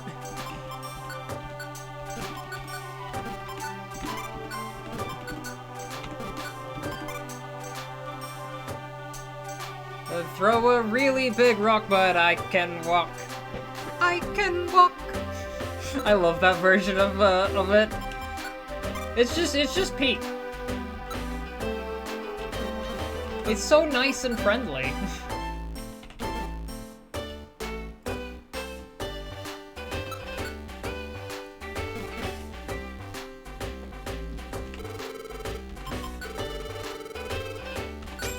Alright, you got anything for sale, Kecleon, my man? Nope, I already bought everything. Okay. I need to go grab new held items, and, right, I just sold everything. I needed to store my money, not my items. No, I needed to grab items, god damn it. Except for the other Pokemon may die. Other Pokemon may die. Da da da da da da da da. I can walk. They can walk. That is a beautiful, beautiful memory that it's been a while since I've heard. It has been so long since I've listened to that song.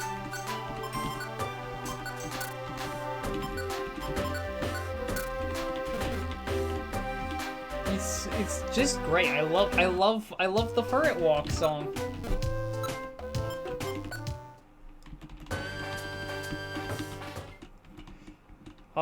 You know, I actually learnt about Furret Walk way before I learnt about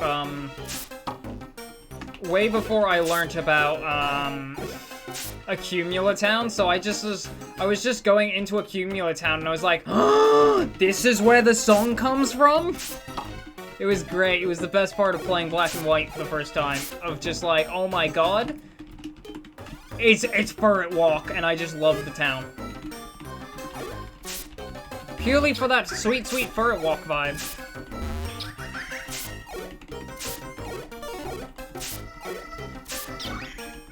I forget if if other Pokemon can die or may die a line. It shows Stoutland from Sun and Moon. Does it do that? I can't remember. I just remember that they did just hit us with Stoutland dying in Sun and Moon. That was a cruel frickin' thing. They were just like, hey, by the way, Stoutland's dead. There it is. Ash gets a Litten now, I guess. Like, my god, how could you do this?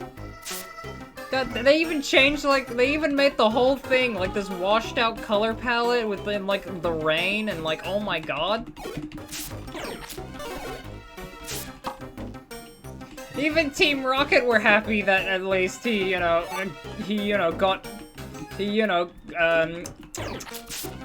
at least a somewhat happy end, Litten.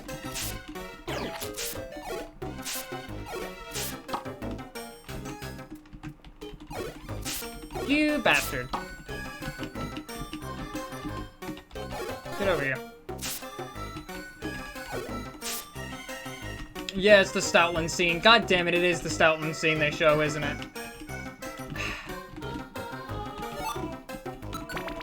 I still don't know why they just put random Stoutland dying. How dare they make the dog die?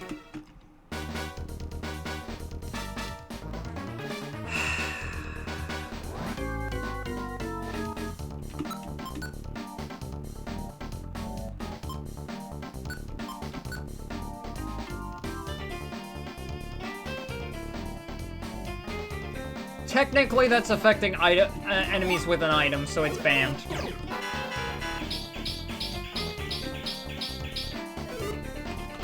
Alright, Mouse, I'm going to check IQ. You're going on to Efficiency Expert, and we're going to just punch our way through this.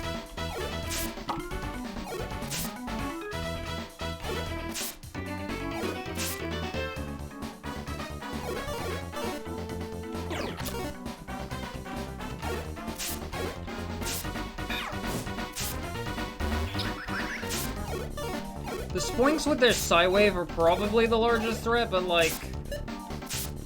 Yeah, okay, the Spoinks with the Psywave gotta go.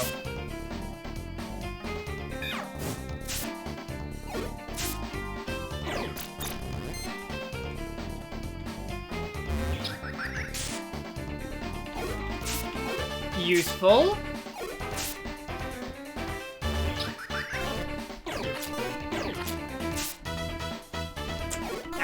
Cringe.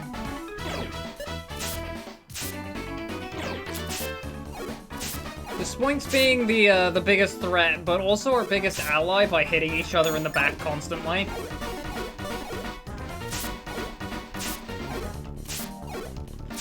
Now Mouse has decided to attack the Poochyena, because of that one little bit he had, but it's fine.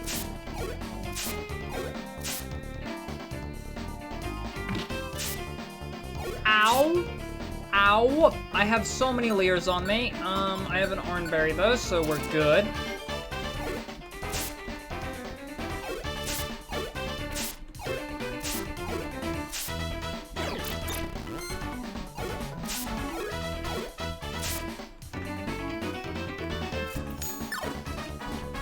Please stop leering me. Please stop leering at me, doggy. It's not fun. I'm just a whittle kitten. I'm just a whittle kitten. Very scary dogs. Very scary dogs staring at me.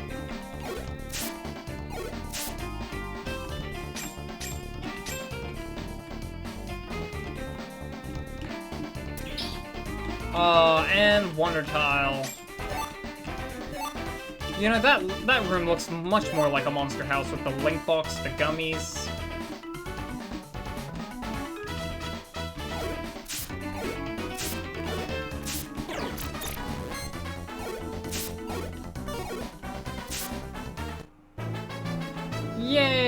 1224.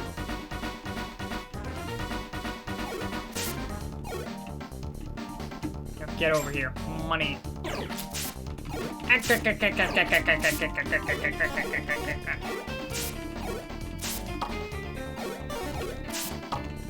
there we go. Yeah, get out of here, you. Get out of here, you. Alright, yes, anyway, what the side tangent I actually wanted to go on for the redeem was, my brother has recently started, baking sausage rolls, and, like, cheese and bacon ones, too, so, like, they're really good.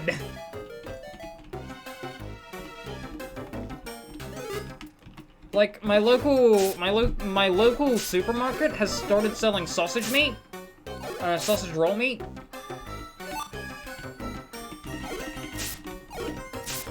And it's just, like, a really well-done, mix of, like, sausage roll meat, and it's just really good, and so we started to just bake, cheese and bacon, sausage rolls, and, like, oh, they're so nice homemade.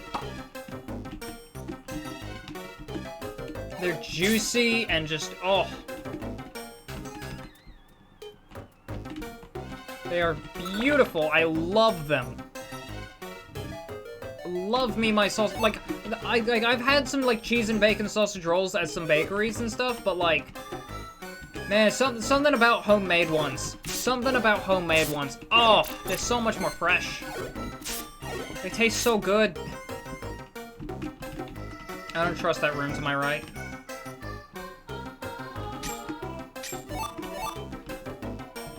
A lure seed? A food item that gives the Pokemon cross-eyed status. Huh. Interesting. Oh, look at this very safe room, guys.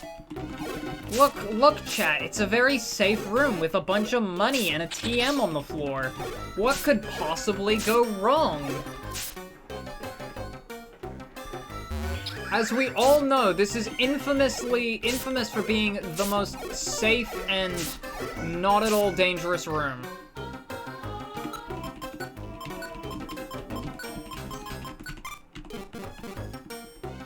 Ah, dang it. Ba-da, ba-da, ba-da.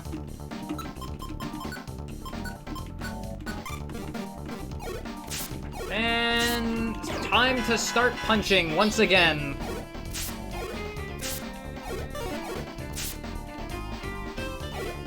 One. One! Come on, Elise! Oh, but yes, anyway. Now that I've went to, like, some bakeries around the place, and they have, like, these cheese and bacon sausage rolls, but, like, man, the pastry doesn't taste quite right, being frozen before. And just, like, the meat isn't as juicy, you know? There's not as much cheese on it either. It's just, they're a little bit more hesitant to put lots of bacon on. But, like, the ones my brother makes, oh, such nice cheese and bacon sausage rolls. Holy, they're great. Love them. But yes, the side... Okay, hang on. So we did that side tangent. The side tangent I was also going on was the Pokopia being, like,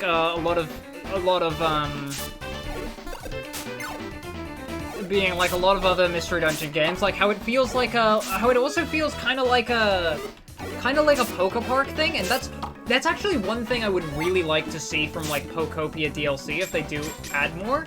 I would love to see, like, attraction-style mini-games. Like, you know, like the attractions in Pokepark.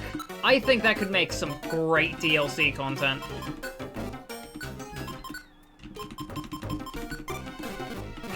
Give me Tangrowth's Vine Swing and my life is yours, Pokopia. Give me Tangrowth's Vine Swing. Or better yet, have that one attraction from Pokepark 2, which I really gotta play sometime. But, like, that one attraction with that one gif of Snivy dancing. 'Cause, like, fuck yeah, I would love to play that. Like, I feel like having attractions in Pokopia would just genuinely be such a fun, like, DLC edition.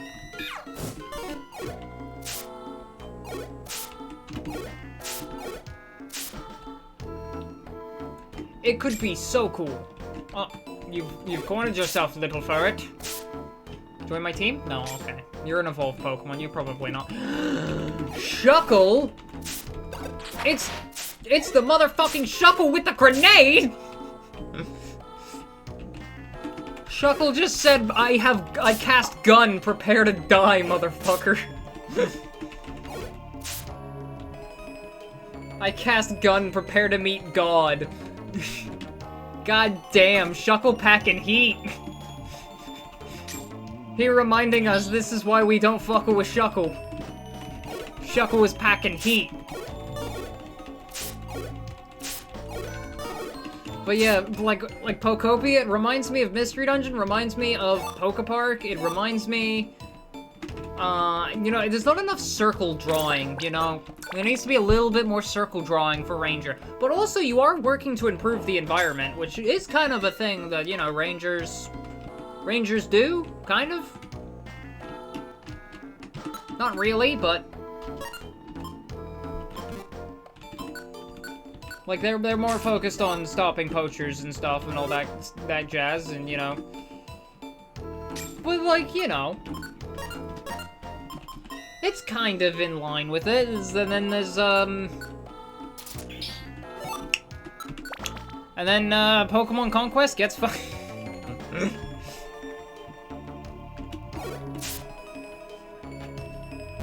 no big surprise.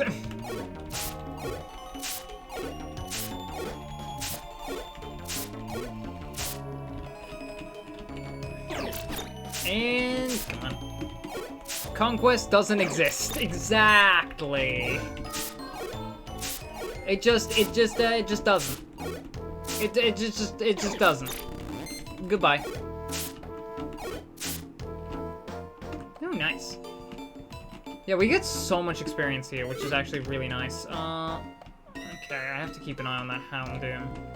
Are you gonna move? Buddy.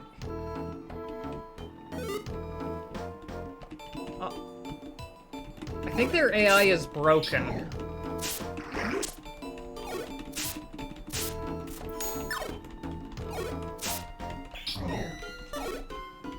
Please, please no. Alright, well, thank you. Do I have anything for this? I guess I have, you know, I should probably be using these if I am full on inventory space. Hey, mouse got self-cure.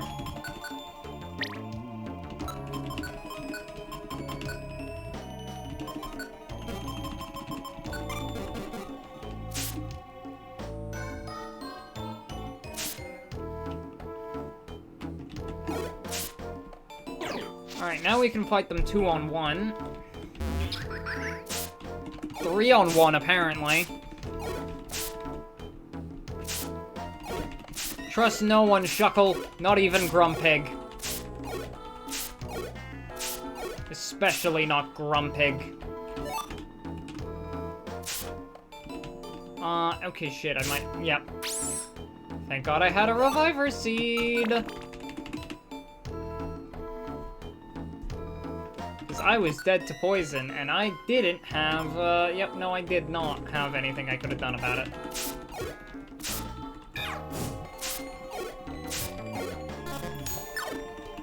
Unless the Totter Seed reset us.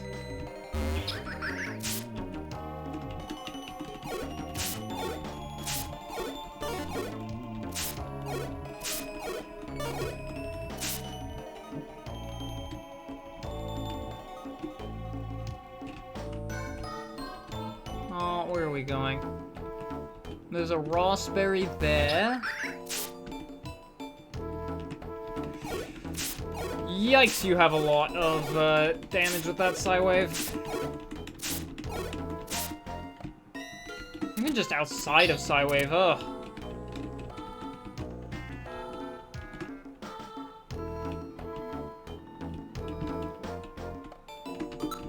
Return!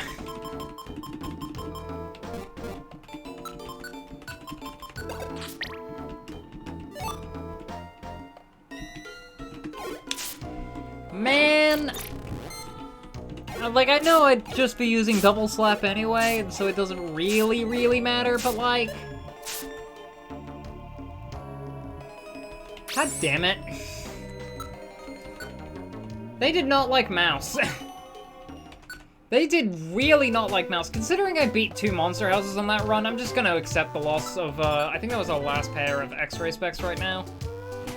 Unfortunate, but like, we got a lot of experience, so like, it's worth it.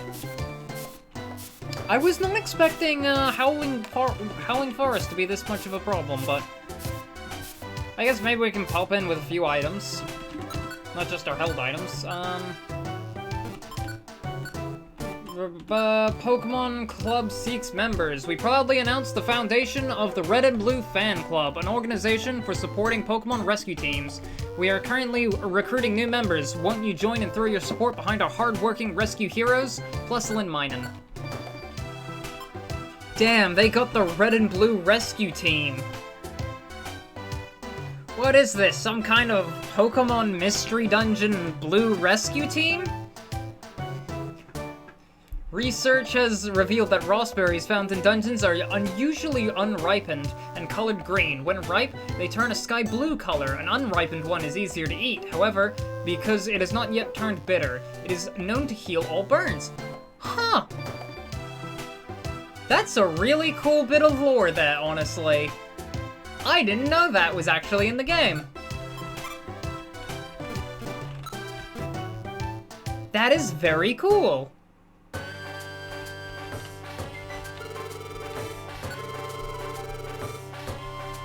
God damn it, for like, this is my first time playing the OG Red and Blue Rescue Team.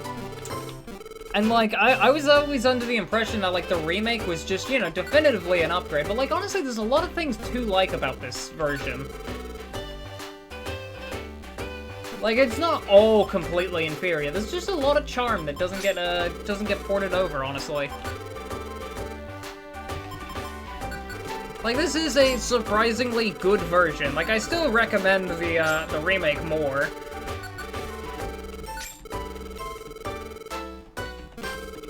But, like, this is honestly a solid version.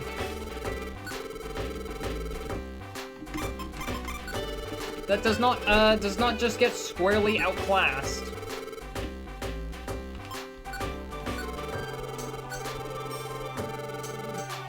But man, no more X-ray specs. That's sad.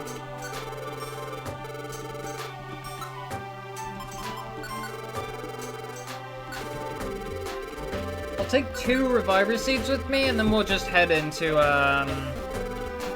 Howling Forest again with double Power Band, 2 Reviver Seeds.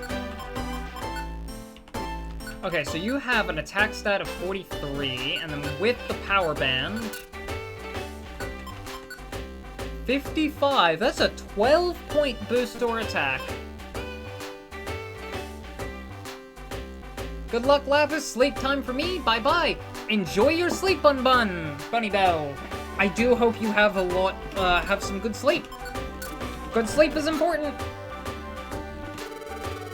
Don't be like me and have terrible sleep all the time.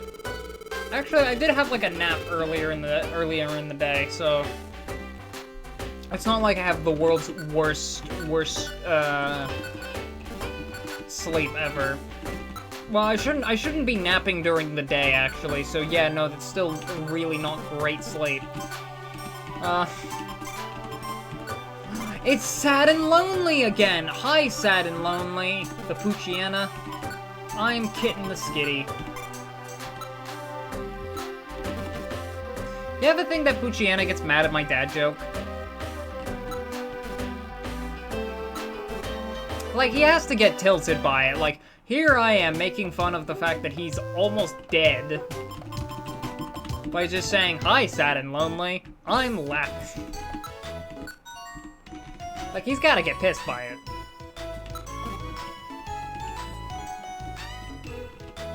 And I will admit, the best part of the OG Being able to just run around the friend camps.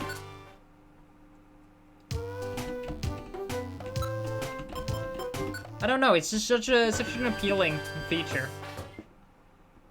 So charming. And I like how they all have, like, their own music. It's great. Okay, 3 Reviver Seed run. Let's go. No X-ray specs sucks, man. I'm gonna need to go find new ones.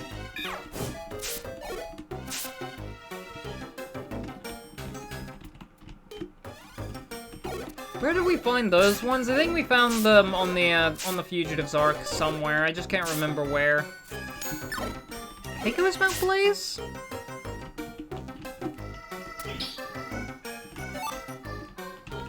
I mean, it makes sense if it was Mount Blaze, considering how long we spent there.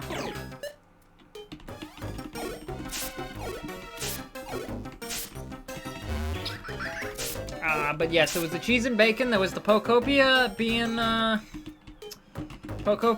like, all of my favorite spin-offs, and now, how I love that, and now, like, Pokopia even has the Aegis Cave puzzle, which I still haven't finished, because fuck that shit. I do need to, like, sit down and, like, actually do the Aegis Cave puzzle, but I'll probably do that tomorrow. Well, the problem is I have been sitting down and doing it for several days now. It's just, it's fucking Aegis Cave. You don't get it finished.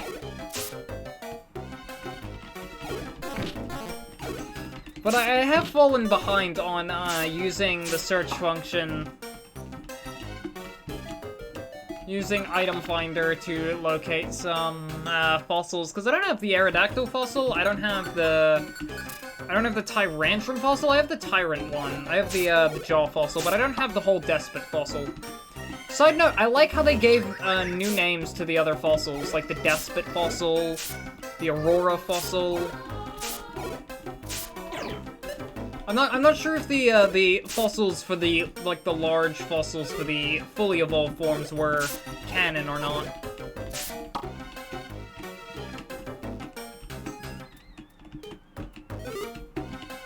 Like, I can't remember if anyone had made those before.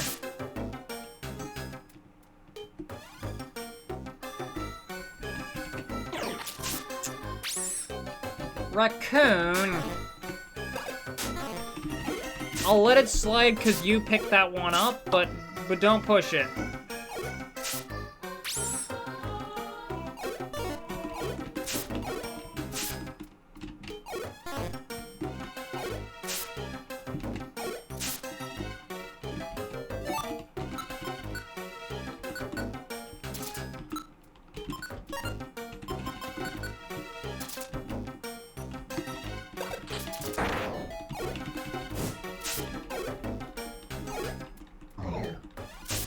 I am blinded.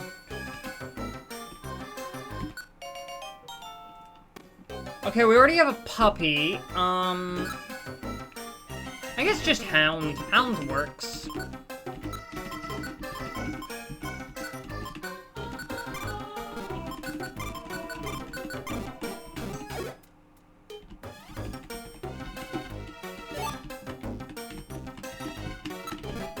We have a Hound. Not yet a Hellhound, but, you know, he's getting there. Hound's gonna be a full, proper Hellhound in just a little bit. It's gonna be a real Hellhound. As soon as I get the evolutions. That's gonna take a while, though. Ooh, brown gummy. Ooh, piece of candy. But yeah, Howling Forest here is probably our best place for level ups, considering, like, we're level 24 on both Kitten and Mouse, like, we actually gained level ups this stream. For it, I can walk, they can walk. Okay, we're good.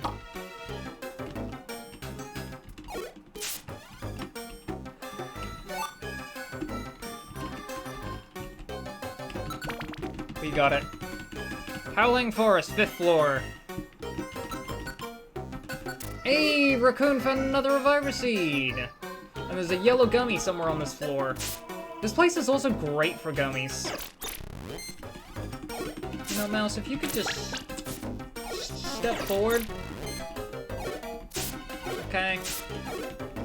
I mean, it's fine. I'm fine. I don't need your help.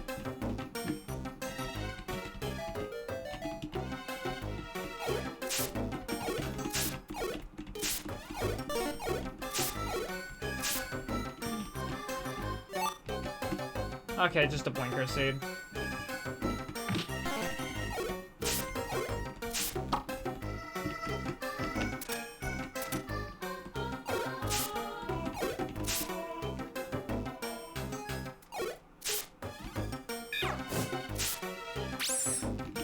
Raccoon, you have picked up 2 Reviver Seeds and died twice. You gotta cut that out, man.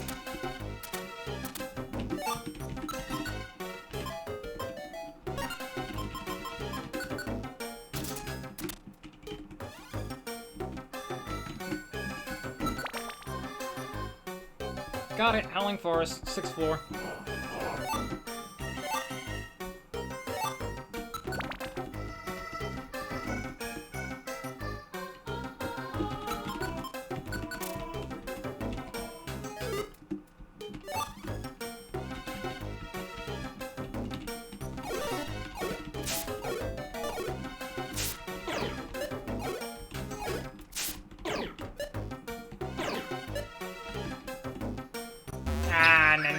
No, not my... No, come on. Have some class, Spoink. Have some class.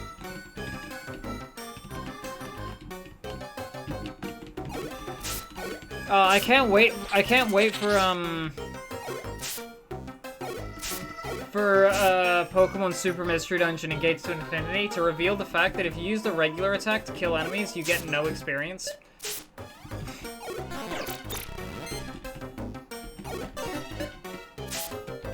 I mean, that would be like the final nail in the coffin for those runs. Like, it's already so stacked against them that if I do actually do them, I'm gonna say all indirect moves are allowed unless their indirect effect is like apply poison.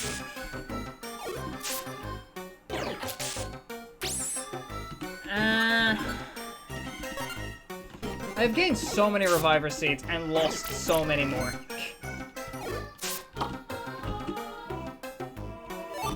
Well, not more, but actually one more, so I guess technically so many more, yeah.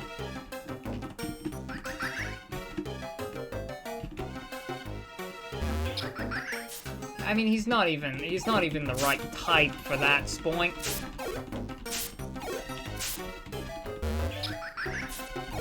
Come on, Spoink.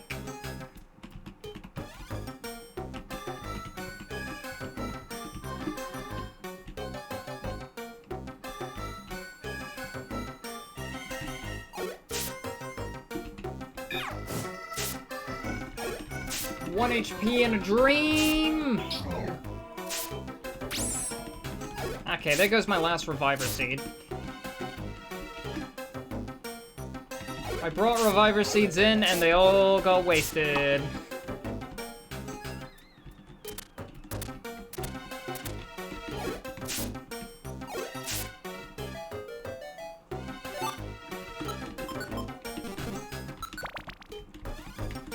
Before we could even get to the hard part of the dungeon here.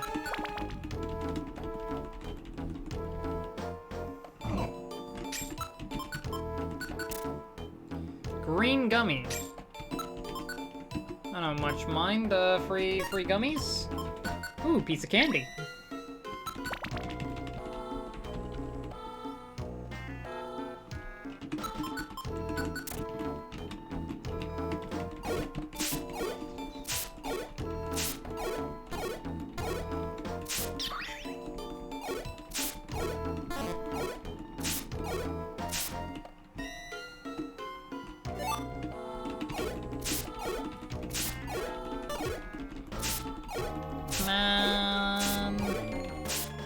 Alright, anyway, I think earlier I had a side tangent going, about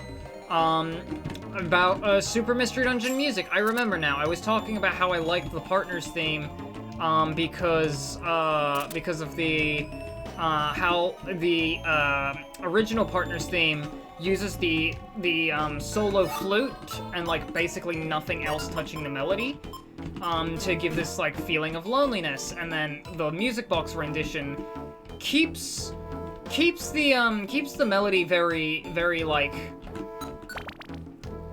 very empty, but also it's a music box arrangement, so just the whole piece in general is a lot more lonely, or is a lot more, like, not lonely, but a lot more quiet, so it comes across as, the song being less lonely, like the Partner's theme is, and a lot more just quiet, as, you know, as the partner gets a lot less lonely and a lot more thoughtful, so does their theme get, you know, reflect that. I like that, that detail. You're dead. I hate you, Raccoon, and Hound. I don't even get to keep Hound. Man, Hound, you wasted Reviver Seeds and I don't even get to keep you. How mean. I have, like, a billion power bands specifically for, dying in dungeons. Oh yeah, I have exactly 3 deaths. Wow! I was talking earlier in this stream if we could get this run in under 100 deaths, but no, that is death number 100. Dang it. Vileplume's a weighty problem. Vileplume are widely recognized for their massive flower. However, few dare to approach Vileplume because they scatter clouds of allergy-inducing pollen. Vileplume complain that they tire very easily because the flower's weight makes their head heavy. Damn.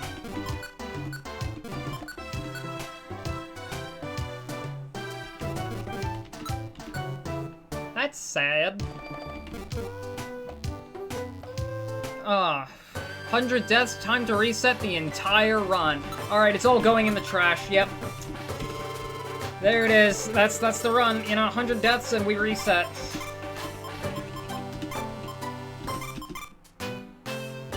Could you imagine if I actually reset the run right now? Man, 5.5 streams of progress immediately straight down the drain. Like, 20 hours of work just all gone.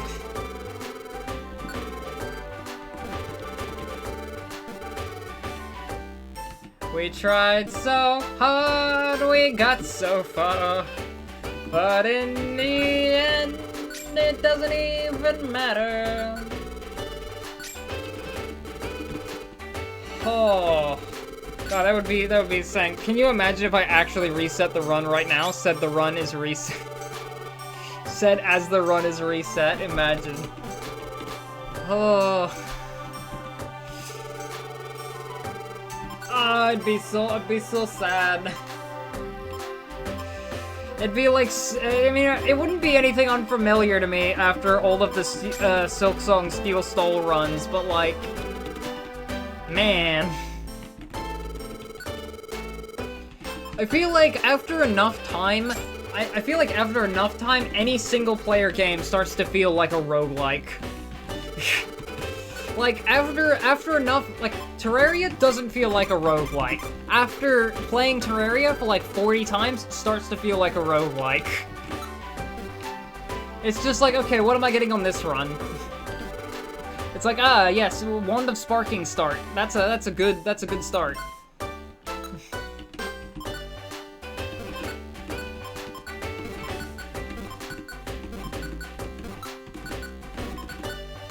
It's sad and lonely at Mount Blaze! Oh my god.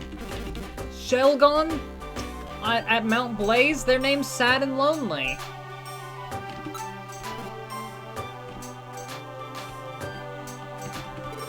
Alright, this time we're not bringing Raccoon in because they're too much of a glass cannon for this place. Ha! Get denied, bot!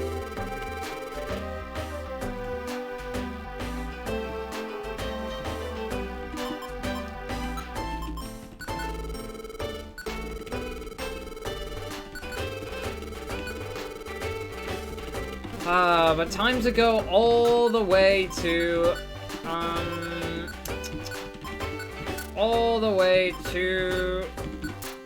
Howling Forest's later floors again, and we're just not gonna bring Raccoon this time. Cause he's too much of a glass cannon, he dies too quickly, and like, the later sections of the dungeon are just brutal, man. We get one shot sometimes, well, they get one shot sometimes. We get two shot. I just missed an attack hat, and you missed the Allure Seed.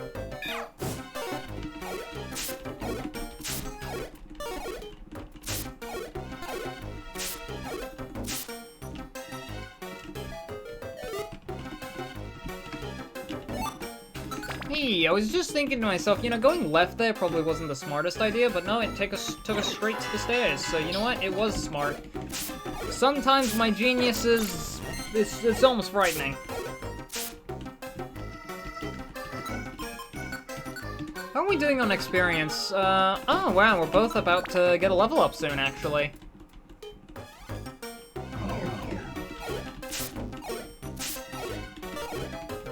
We're actually both almost at level 25. That'll be good.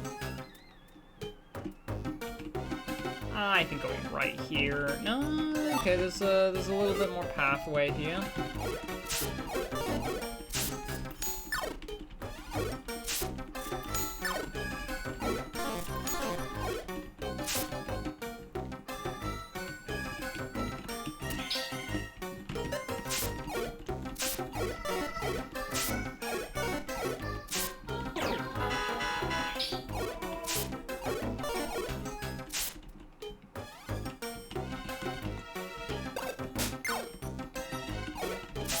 Puchiana.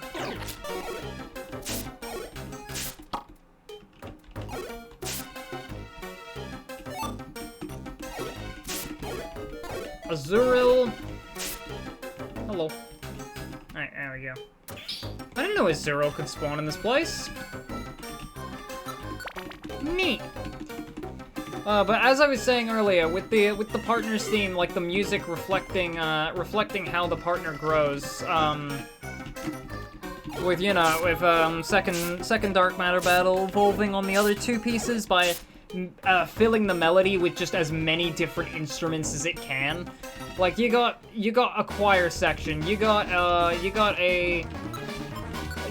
flute section, you got violins, you got an electric guitar solo, you got glockenspiel in the melody, you got piano in the melody, I think, for a second there. There's so much happening in that melody.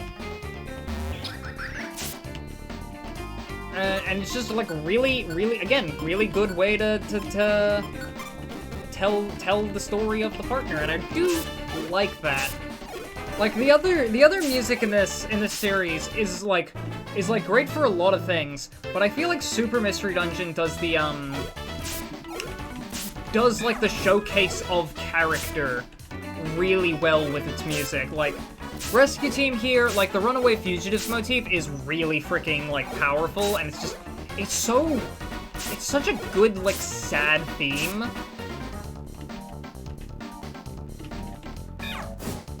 Okay, I can safely like kind of walk out into this. You got Explorers of Sky with like the Time Gear motif, and like that's really good for like the mystery, the intrigue, and just like generally like the sense of like adventure and wonder that game has. Like the first time listening to Time Gear at Fogbound Lake, and then just like seeing the Time Gear there, and it's just like what is happening here, and like it's just such a mystifying piece. I love it. And then you have Gates to Infinity that has like a really good way of showing off its music through. I think you had Oblivious, huh? It's really good at having like hope and despair in its two motifs, and like really good at playing into that central concept of nihilism. And also really like at like come the end of the game when you're having Glacial Palace Great Spire. Very fun having both theme of hope and despair playing at the same time as counter melees to each other. It's great. But like the partner's theme, that's the one that kind of gets the character down pat, I think. I'm gonna catch some dinner. I'll catch you around, bud. I'll catch you around too, Kyranos. Hope you have good food. Hope it's nice. Ooh, charm. Get forgotten, idiot. We're level 25, and we got a new tactic. What was that tactic? Was it keep your distance? What was that tactic? Hang on. Oh, go the other way was added. No, we already had go the other way, I thought. Huh. No, we had get away from here. We didn't have go the other way. Oh boy, now we can do the insane go the other way strats. Let's do this. Aren't these strats phenomenal in this game? It actually found the stairs. I legitimately cannot fucking believe that.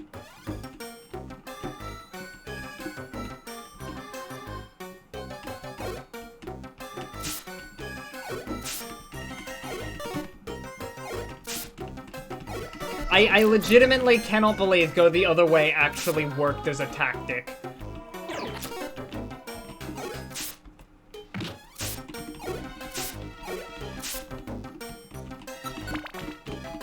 Like, it's great in the later games, and it's how I mainly play in Super Mystery Dungeon and Rescue Team DX. But in this game, like, it's so... Like, they just don't fill out the... Okay, I already have a puppy. And you would waste my reviver seeds. You know what? If it worked once before... If it worked once...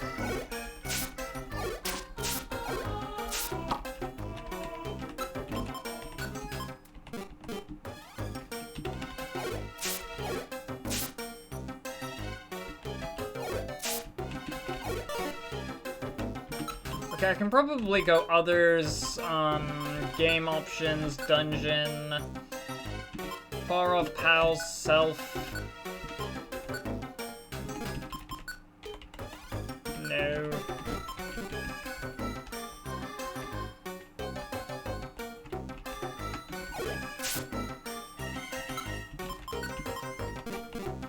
Well, now we know these two rooms link.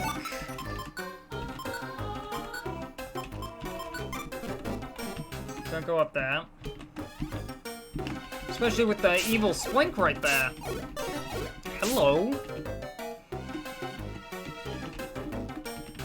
But like, yeah, I just adore Super Mystery Dungeon's style of doing its like leitmotifs and its like central music.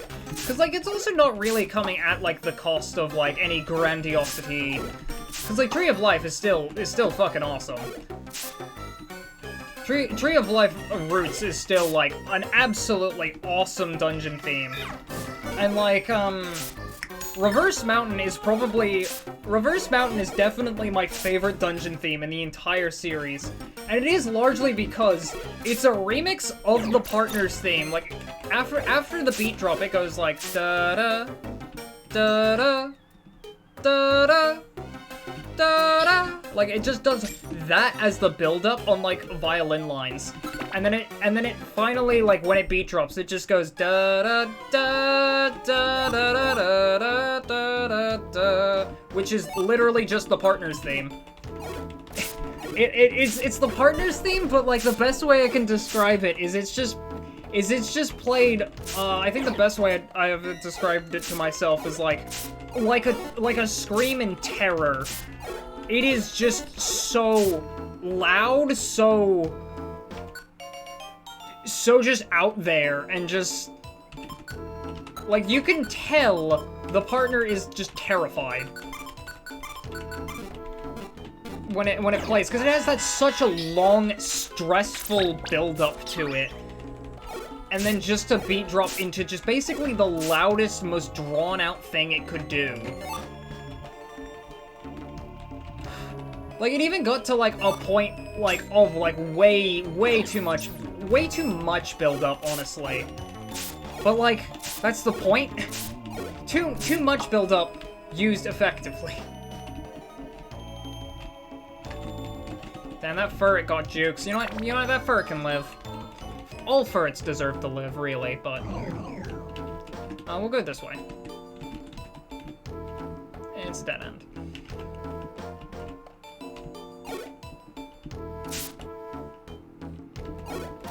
Did you just get paralyzed, idiot? Play around the crit.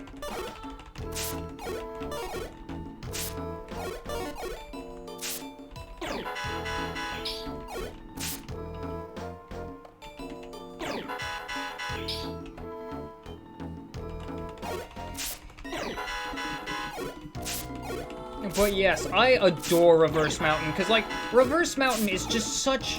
It's just peak. It's got the leitmotif, it's got the character, it's got just the insane frickin' 40 seconds of build-up into just a genuinely really good sounding chorus. Or whatever you would call that, like, I don't know, I forget the jargon for it.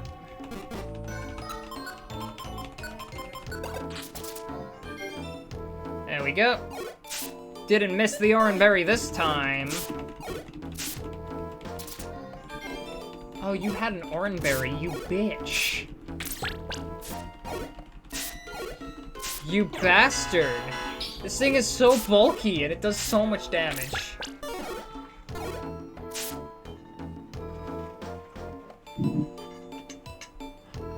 I got some spaghetti bolognese. My brother came in and he gave me some spaghetti bolognese for my dinner. Yay! Also, this Spoink is not dealing any damage to that Houndoom. Holy. Okay, that's a dead end. Let's hope I don't get caught. Nope. This is also another dead end. And we're caught out here by a Grumpig and a Mightyena. Oh, static, okay.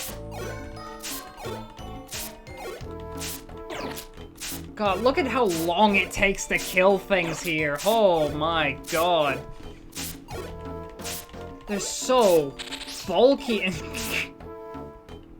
You doing okay there, Grumpig?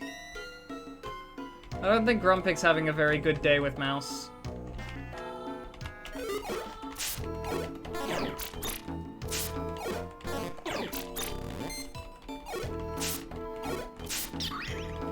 Cute Charm.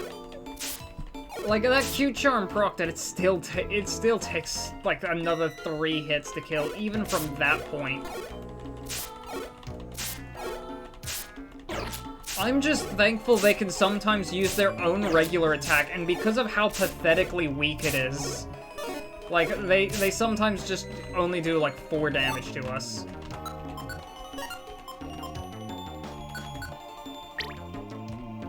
Like, even these guys do not do a lot of damage with their regular attacks.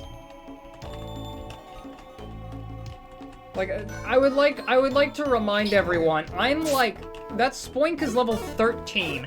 I'm level 25. I am almost double these guys' level. And I'm doing 16 damage.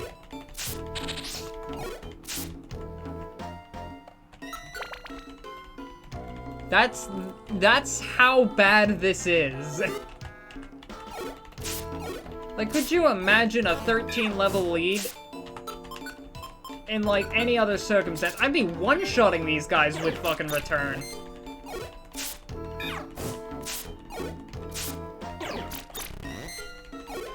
Because I got, like, a goddamn 13 level lead on them. Like, what are they gonna do? Bleed on me?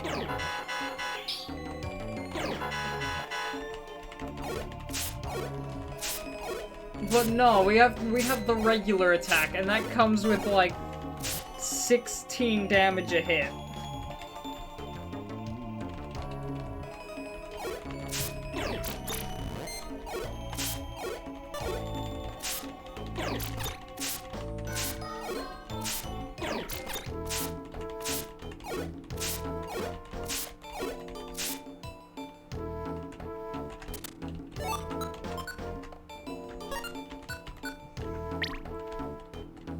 Energy saver. Nice. I think that comes at the cost of something. I think it was self-cure? Hang on, I currently have self-cure on.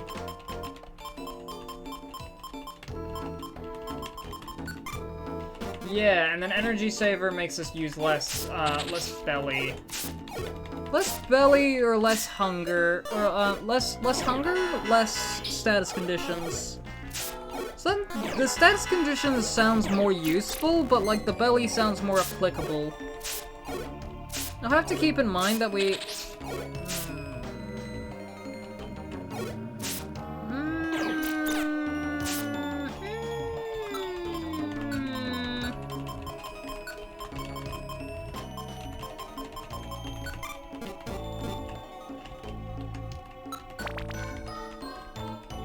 Just run away from that guy.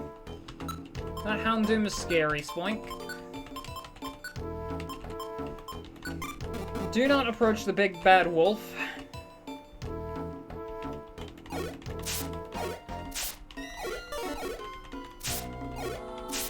I remember one time in like,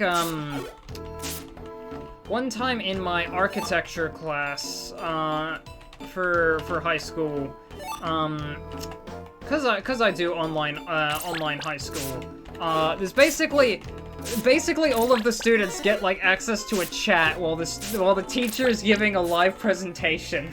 I basically just get to be the freaking Twitch chat on the teacher. It's very funny. And I remember one time in architecture class, they were going through examples of houses and different materials you can make out of them. And then one of the things they did was for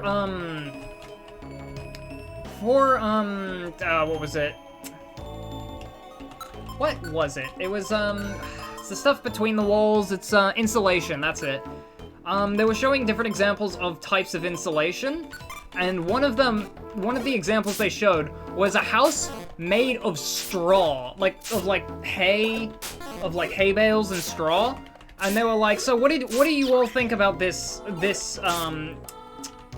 idea for, insulation on a house? Just a bunch of straw. And my immediate first thought was just like, that looks like a big bad wolf is gonna huff and puff and blow it all down.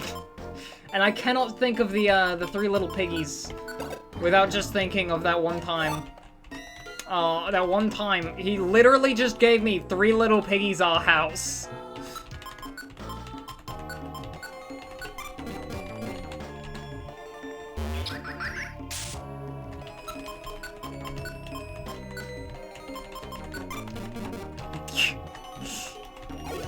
He literally just sent me a picture of the Three Little Piggies' house. This little piggy built his house out of sticks. This little piggy built his house out of straw. And this little piggy built his house out of bricks. He literally showed us like some wooden houses, some houses made out of straw, and a house made of bricks.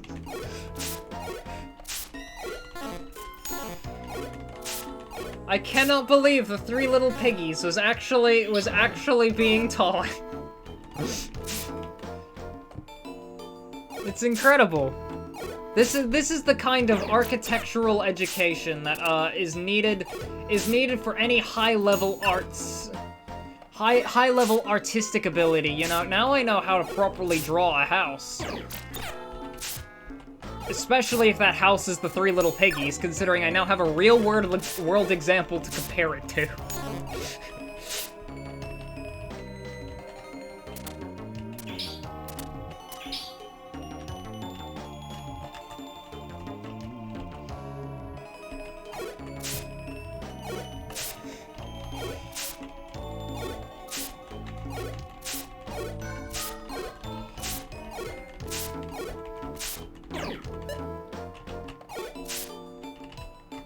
Goodbye, little grumpig.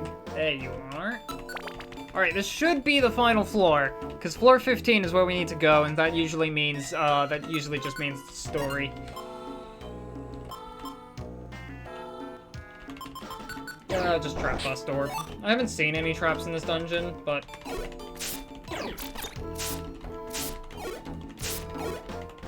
time to sit here and slap it. 3, 4, 5, 6.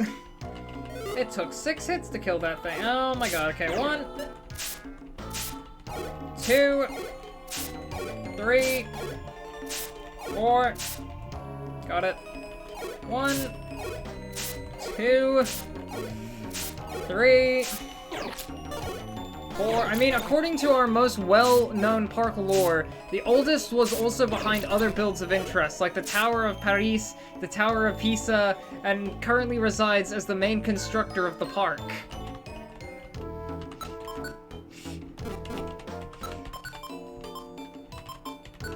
I cannot tell if you are shitposting or if this is actually genuine. Good job, Gerbo. I cannot tell if that is just genuine 3 little piggies. Or if this is just shitposting. I think it's shitposting, but I can't tell. Oh, I've lost my bearings. Where is this? I can't get out. I'm hungry. I'm in trouble. Oh, you are... Did you maybe come to rescue me? Am I glad to see you? Da-da-da-da-da-da-da-da-da. Thank you so much. You saved me from great peril. No problem, Smeargle. But what made you run away in the first place? Your letter said something about not wanting to become an adult. That is... Oh. Look, there he is. Yeah, I see him. We've got to get him back. Quick. More Smeargle? 2 of them. Hey, Smeargle, what do they want? They're my friends. Now, come with us. The grown-up ritual is ready for you. Quit fighting this. Have the paw print applied without a fuss. No. If I have to get that paw print on my back, I'd rather not become a grown-up. You have a paw print? Okay. It's a genuine thing if you go to Efteling while there's construction ongoing. You can see advertising that mentions the oldest of the 3 piggies. They even have a slogan, builds with a curl. Huh. Also, hello, Casps! Welcome in for the, 4th Monster House of this stream, but the first raid. The other ones were not, were not raids. The other ones were pain and suffering. Hello, welcome in! I hope hello, Raiders, welcome in. I hope your stream was all good. How was it? Was it great? I hope it was. As always, if you got post-stream shenanigans to do, just go. Just get out of here. Don't even talk to me until those post-stream shenanigans are taken care of. Because they're important. Make sure to hydrate, make sure to eat food, make sure to get some sleep if you need it. All of those are way more important than just hanging out with me. I'm not that important. But yeah, right now we're doing some Pokemon Blue Rescue Team with only the regular attack. Right now we have been stonewalled by Groudon. We literally can only do 1 damage to him, and he has 500 HP and Ancient Power. So we physically cannot do the fight. And right now we're just freaking off to go grinding. It was hella nice. We had a tournament in the server, Babies Only Week. Little Cup tournament. Oh, that's fun. Wait, okay, by babies only, do you mean like first stage only, or like actual baby Pokemon? As in, like, first stages that are in the Undiscovered Egg group.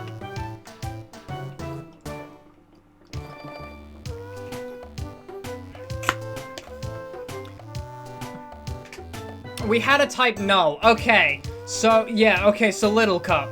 Little Cup Ubers, got it.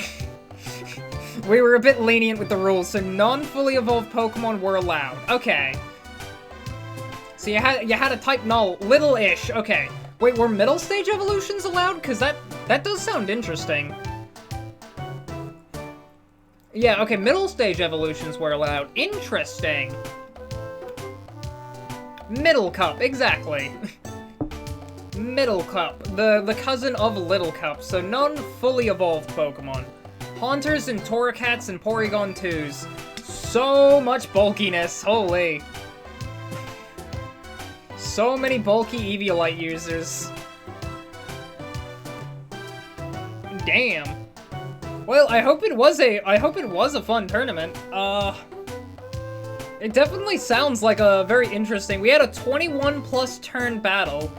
Was this doubles or singles? Because singles, that's vast. Doubles, holy shit, how did you have a 21 turn battle?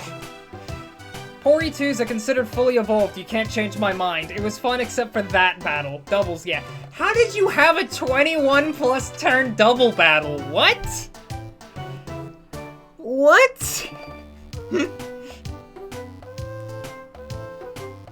I don't think I've ever heard of that happening before.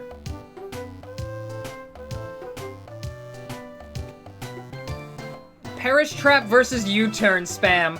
Ah, I see. When a powerful spear meets an unmovable shield. Got it.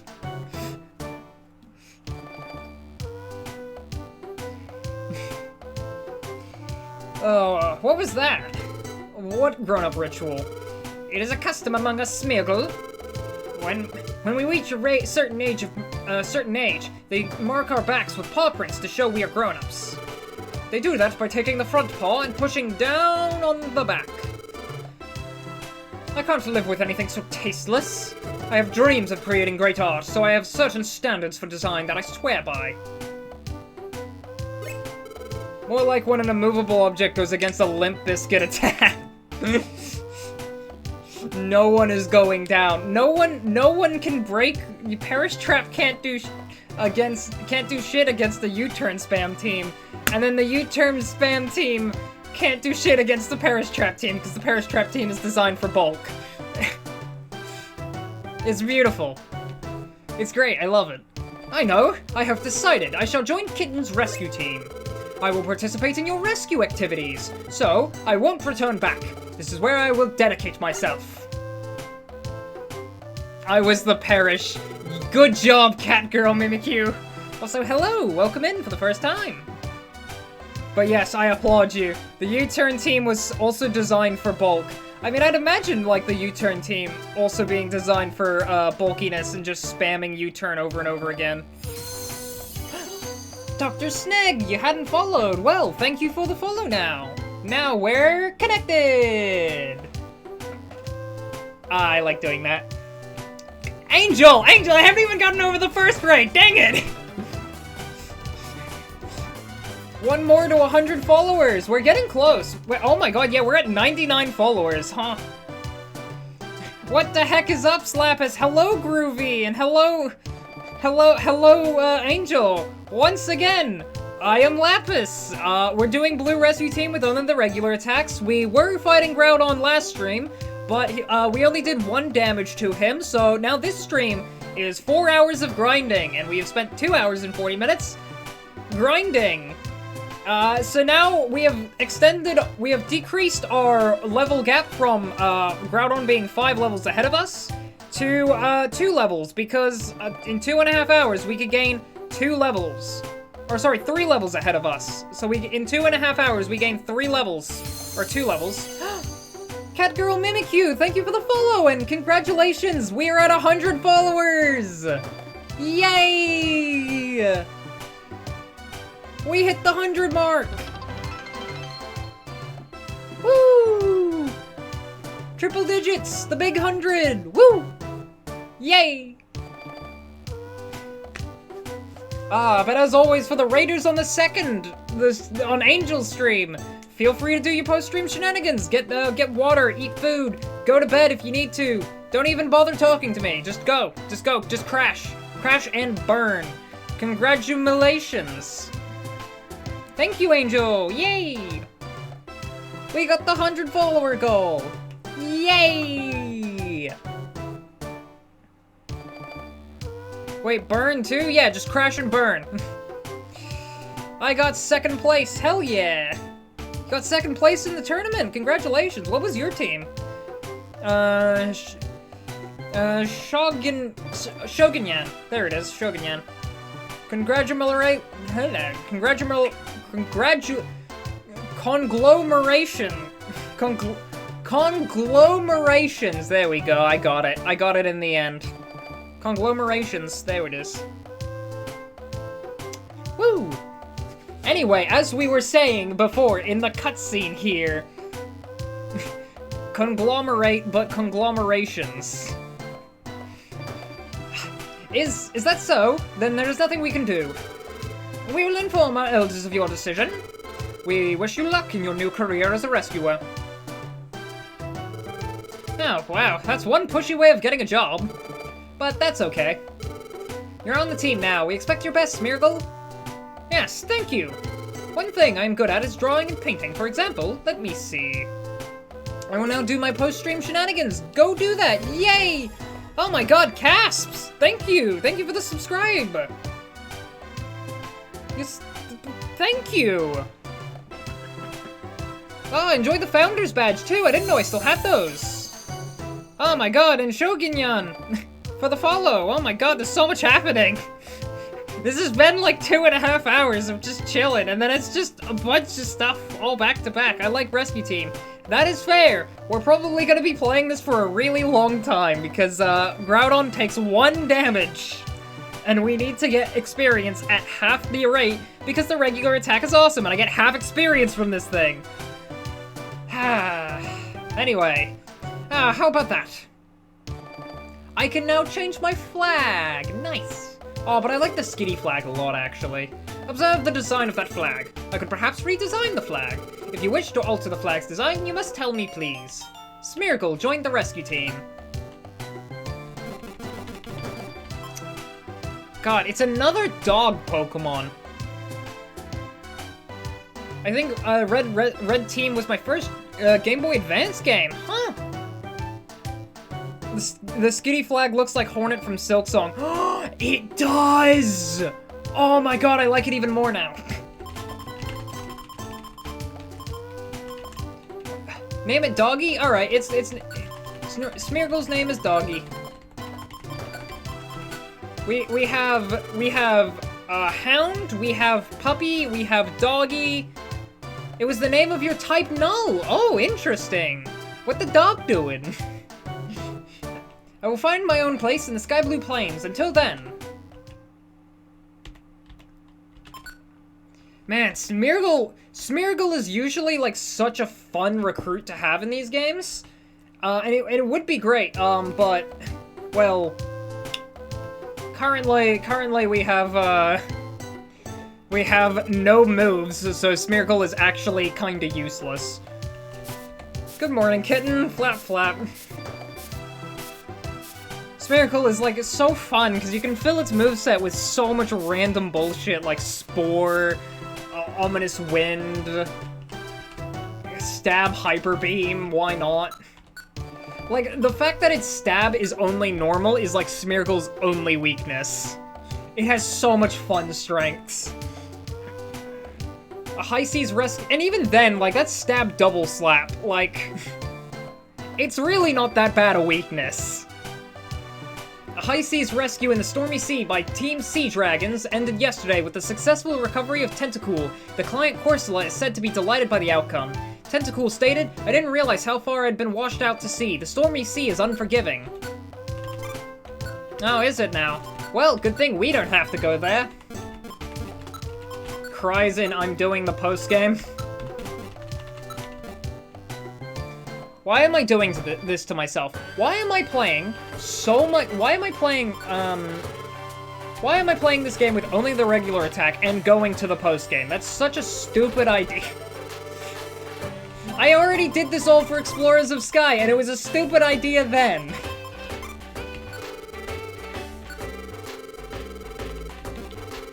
I had this exact problem of not being able to hurt Groudon in that run either. Admittedly, that's because of it had bulk up. In this run, thankfully, Groudon does not have bulk up. If Groudon had bulk up, I would legitimately just call it there. And just say, nope, it's impossible. But no, Groudon does not have bulk up in this game. He has Ancient Power, which is still bad, but it's a manageable kind of bad. It's not bulk up bad. Because if he had bulk up, we legitimately could not hurt him. We already can't hurt him without any defense boosts. Escort you. Brick Break wanted. Hurry and save Nuzleaf. You are attacked in Great Canyon. Just checking for friend jobs. Nope. Okay. Now, back to the eternal grind of more of the, rescues. And considering we just cleared the unique special dungeon, and we've been listening to the rescue team sounds for a really long time, let me just quickly mute them and, get the Super Mystery Dungeon music back again. Because we have Super Mystery Dungeon music to play in the background. I set up a playlist of this with, all of the Super Mystery Dungeon music I had from, decompiling the game. So I just made a giant playlist and started playing it for the stream here. Just because, listening to the soundtrack for 4 hours straight might get a little tedious.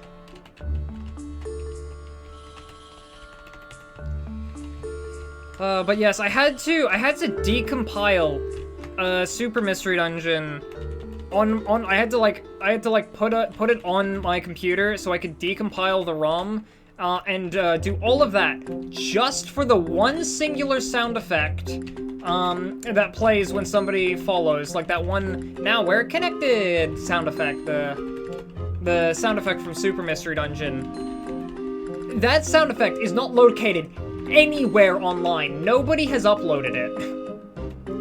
The only possible place I could find it was just decompiling the entire game, going into the files, specifically searching for that one sound effect, which thankfully was labeled connection, or connected, so it was very easy to, like, find the sound effect, because they labeled it properly. I already have an Nidoran. I guess I could have recruited it for the evolutions. We only had one job here, I just wanted to get the items in that room. I probably should have gotten that before talking to Aaron, but...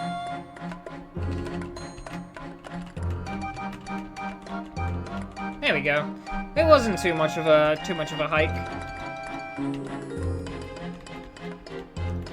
Oh, thank you for the Reviver Seed and the Max Elixir, little guy. Oh yeah, I should check out what the other flags I can get are. But alright, we got Smeargle. Is there any other side quests we can do? I don't think there are. I think we're good on, I think we're good on, like, oh, okay, nope. I think we're good on major side story events.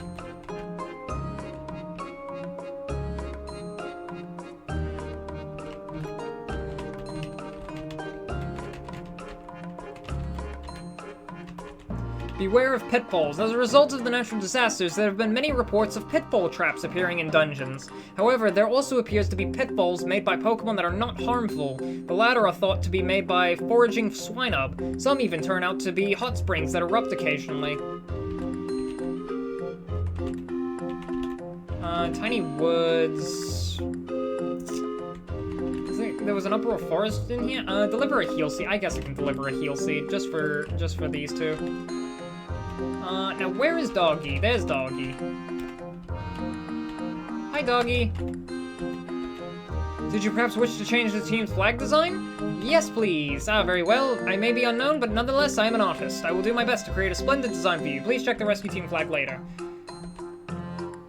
If so, I will change the design to perhaps one more to your liking. Well, let's see what the flag is. I just wanted to see what he'd turn it into.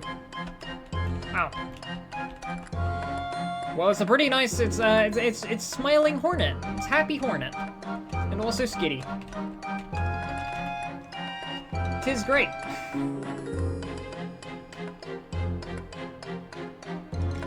But yes, I also have the on-screen timer to let you guys know that I've wasted 21.5 hours on this run.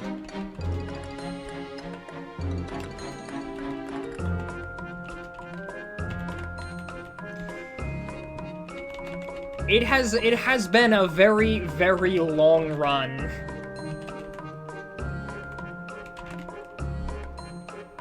Alright, what do you got for me, Kecleon? 3 huge apples. How are we doing on huge apples? Because I've been buying these huge apples because, like, I got nothing else to spend my money on. As like a reminder of the rules, we cannot use any items that would affect enemies, because then this would just quickly turn into a Graveler Rocks only run, and that'd be boring.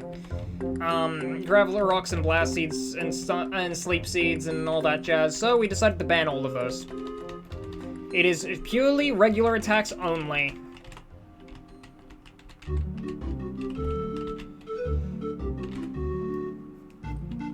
We will do this with our 73 huge apples. Okay, that's how many we have. Well, I have a couple items I can sell. Good couple.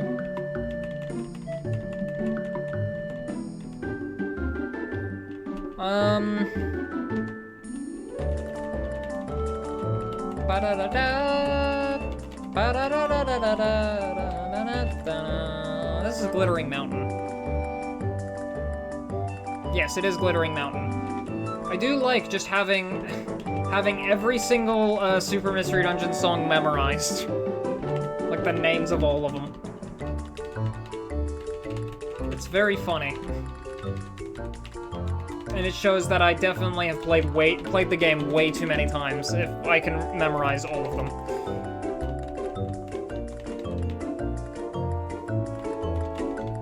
See, I would spend all that money I have, but I got nothing to spend it on, considering I just sell all my items, so, like, I get so much.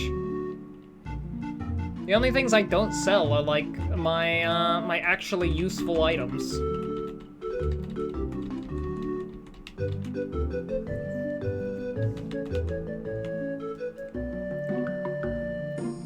Ooh, you can have pickup.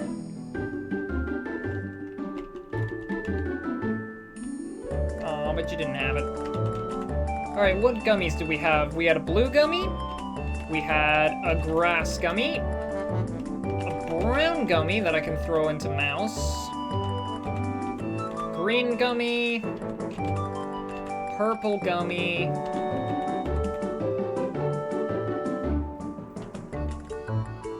oh wait, purple gummy, that was for ghost types. I probably should have given that to mouse, whoopsies. If I check the message log, yeah, purple gummy, it seemed to be somewhat satisfied. IQ went up slightly.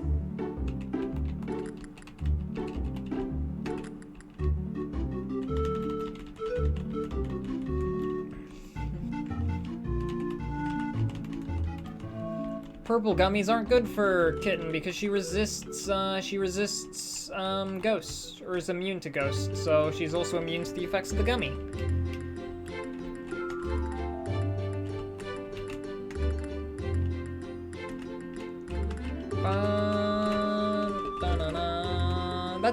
It's Nectar Meadow, that's what it was.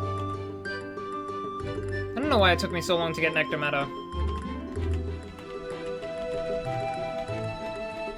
Especially considering Nectar Meadow has a baller theme. But yeah, Super Mystery Dungeon here is probably single-handedly responsible for why I absolutely adore the marimba. Like, it's one of my favorite instruments. Because, I mean, like, come on, just listen to the marimbas. Like, they're so fun, they're so charming. I don't know, they're just great. I love them. Marimba is a top 10 instrument, top 5 instrument, honestly. You can't convince me otherwise.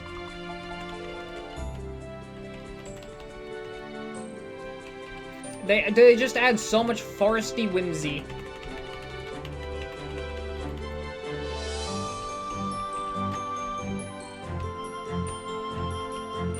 Bum bum bum bum bum bum bum bum.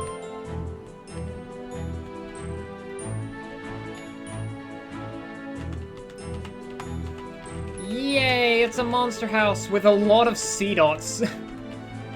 Damn, C-dot about to go crazy.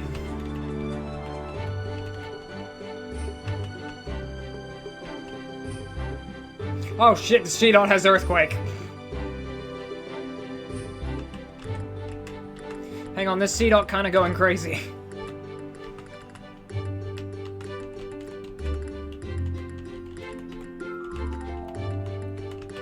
All fun and games until the C-Dot busts out Earthquake, I guess.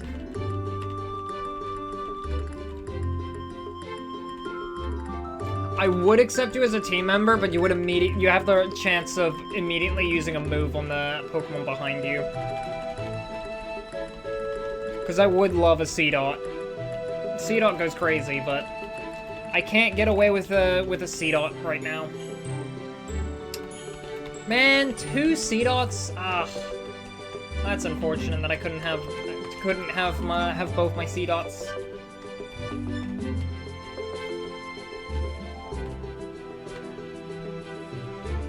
But yeah, as for like most of my like favorite instruments would probably be like kazoo, which I ironically love. It's just great. It's funny, it's silly, it's goofy.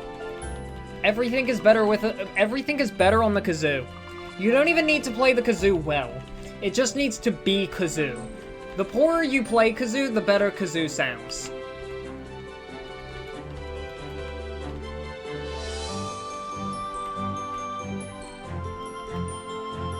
I really should just put on self-cure.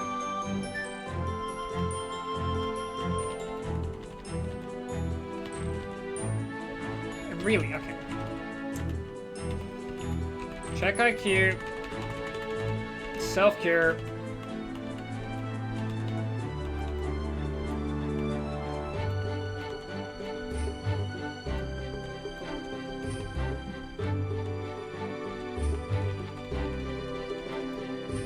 Alright, got him.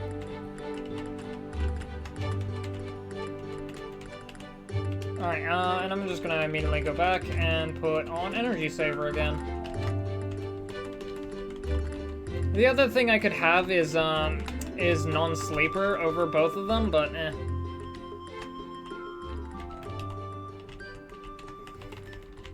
Because unfortunately I can't have Energy Saver, which reduces my belly consumption along with the other ones, which don't increase my belly consumption. Or decrease, sorry. I don't wanna have more belly consumption. No, I just have less. While I have Energy Saver, and I have less duration on status effects with Self-Cure.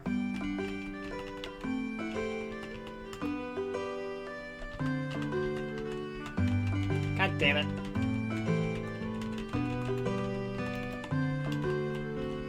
Alright, get away, and then we run back into the corridor. There's only like 5 enemies here.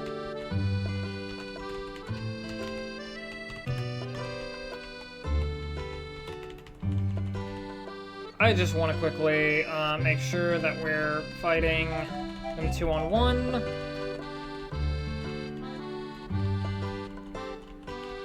Considering it's actually very important for this run to fight them 2-on-1, even if this is like Uproar Forest and we're a decent way ahead of it on level. Man, an Ice Beam TM would be so nice right about now. Like, using Ice Beam. Unfortunately, I'm not allowed to use moves.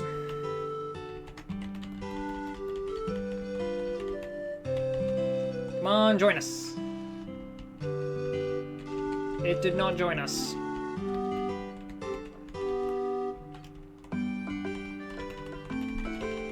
I'm getting text messages, I think, from my phone. It's hard to tell because I put my phone on silent, but...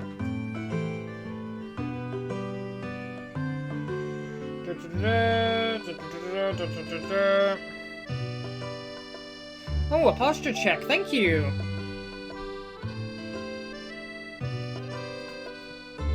I will in fact check my posture. Yep, I can push my chair in a bit and sit up a little straighter.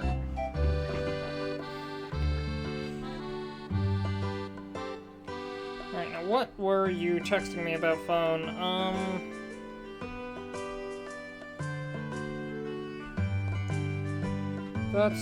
Yep, that's normal, yep. Okay, yep.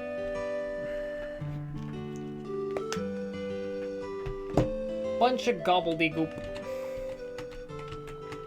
Just the standard emails that I get when people follow. I forgot I had this. Oh, I forgot I had Don't Give Up in here. Oh my god, Right, I had this in this folder, specifically because, like, I got them from I got all the songs from the decompiled thing, but I actually had this song already in there, because this is the same folder I used as the Explorers of Sky regular attacks only videos. So while I was editing them, I had a section where I wanted to play this theme. And like, so I had this in the folder and I just completely forgot about it. I started like moving more songs over here so I could play them all together. Oh my god, I love this theme. Seed.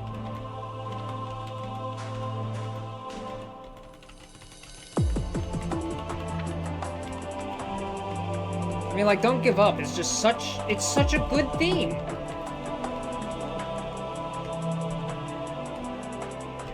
Like, I can definitely see, the very, very long build-up on Super Mystery Dungeon songs, like, being a little bit, like, annoying to anyone without an attention span. But, like, no, I think that's somewhat fair. I do like the long build-ups, though. They really do make the incoming bit here really fucking good.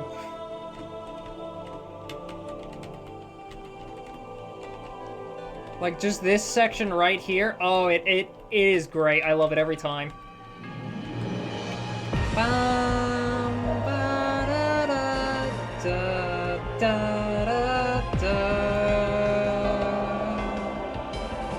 Partners theme.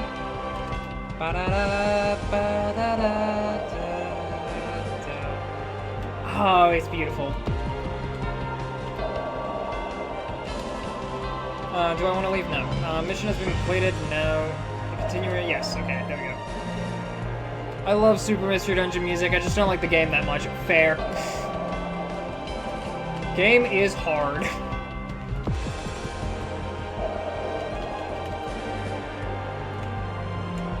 Game is hard. And it loves to hit you with bullshit like Ominous Wind, Unburdened Driftblim, and like sheer mountain range, and it's like, come on. Why? Why are you hitting me with that now?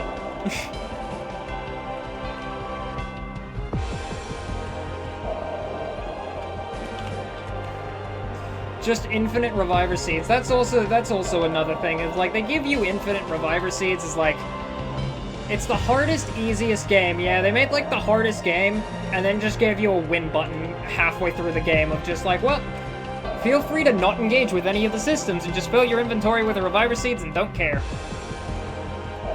And the wands are just so busted.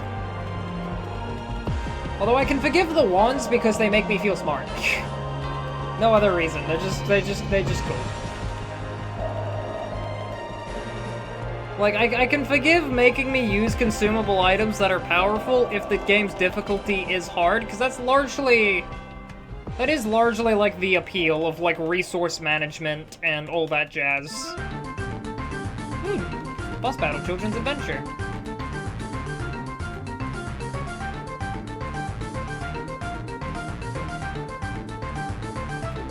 Ba, ba, ba, ba.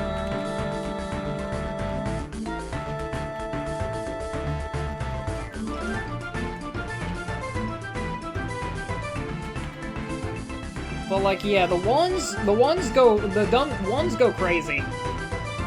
What I can't get behind, Gates to Infinity was hated, like super hated, but Super was loved despite having some of the worst pacing in any of the games.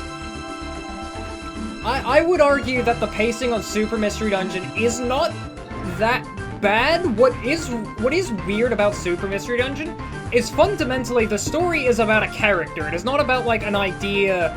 It's not about, like, hope or despair like in Gates to Infinity. It's not about, like, the meaning of life and our choices and consequences like in Explorers of Sky. and it's not about the ideals of kindness. It's fundamentally about a character, and for that story, you really need to tell it from the perspective of the partner. Which the partner is really important. Like, every scene has so much relevance to the partner as a character. Like, their first introduction scene introduces them as this thoughtless, selfish person that just cares about having fun. Like, reckless, childish, and then by Gabite we see they can be thoughtful and considerate of others, but only when it is properly explained to them, so then it's like, okay, they're still a dumbass. They're still a dumbass, but just not that quite dumbass. It's very interesting from the story perspective, but yeah, it's very inconsistent. The beginning is super slow, and then after the midpoint, you get the story beat after story beat.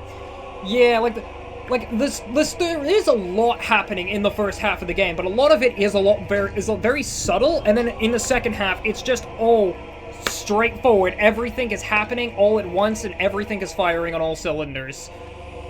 And, like, that's interesting from the partner's character standpoint of, like, how fast they have to grow. But then we also don't really get to, like, have that spelled out too much. Because we have to, like, keep pushing that away for the sake of other things. Also, we're having an ad break soon, so, I will pause for the ad break and continue on this side tangent. Let's go to preschool. The world is ending. Yeah, it goes from that. Like, Gates does have perfect pacing, and Explorers is also similarly slow. I do think Super uses its first half a little better than Super Mystery Explorers of Sky, mostly because everything in Super's... Because fundamentally, the partner at the start of the story is a very different character from the partner at the end, which they kind of do in Explorers, but, like, not really. Like, from, like, Chapter 5 onwards, I fully believe that the partner in Explorers of Sky is brave enough to do everything they do. Maybe Chapter, like, 9 is where that all gets proved when they fight Groudon, because at that point, like, you're done growing. Like, you could have had this whole thing about, like, the whole Dust Noir thing, but you just don't make that...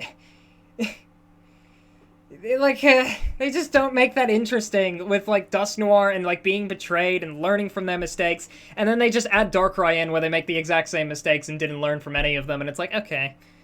I like the Explorers of Sky partner, but come on.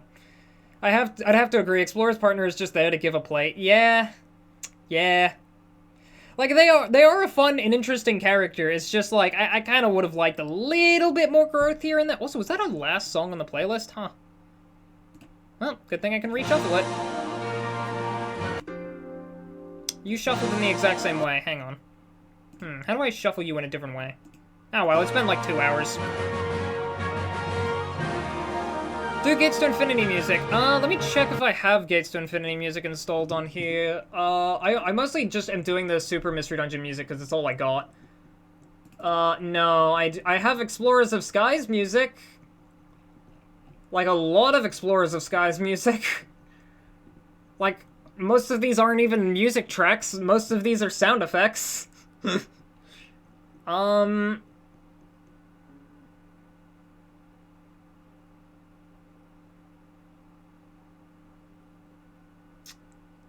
Yeah, no, I don't... Wait, actually, I think... Is this... Yeah, this is Desperation from Gates to Infinity. It's an unused track, but...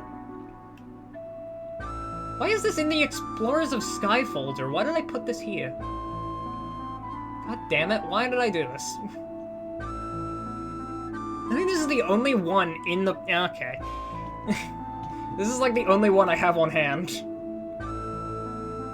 Oh, no, I also have Desperation Light Arrangement, and Theme of Hope.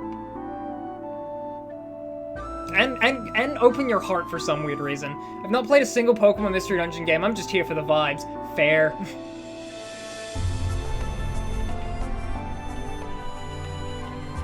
That is fair. The Mystery Dungeon games are all great. I love them. But, like, yeah, I will admit, like, it is very fair criticism of Super Mystery Dungeon to have such ridiculously, like, to have such ridiculously subtlety in its storytelling. Like, I know a lot of people say show don't tell is good advice, But, like, Super Mystery Dungeon is the game where I'm like, okay, maybe a little bit of telling. Cause, like, Dark Matter's entire big final thing with his, okay, I'm changing that flag. Smeargle, get back here. I'm not letting that flag slide. I'm not going with the coughing. Yes.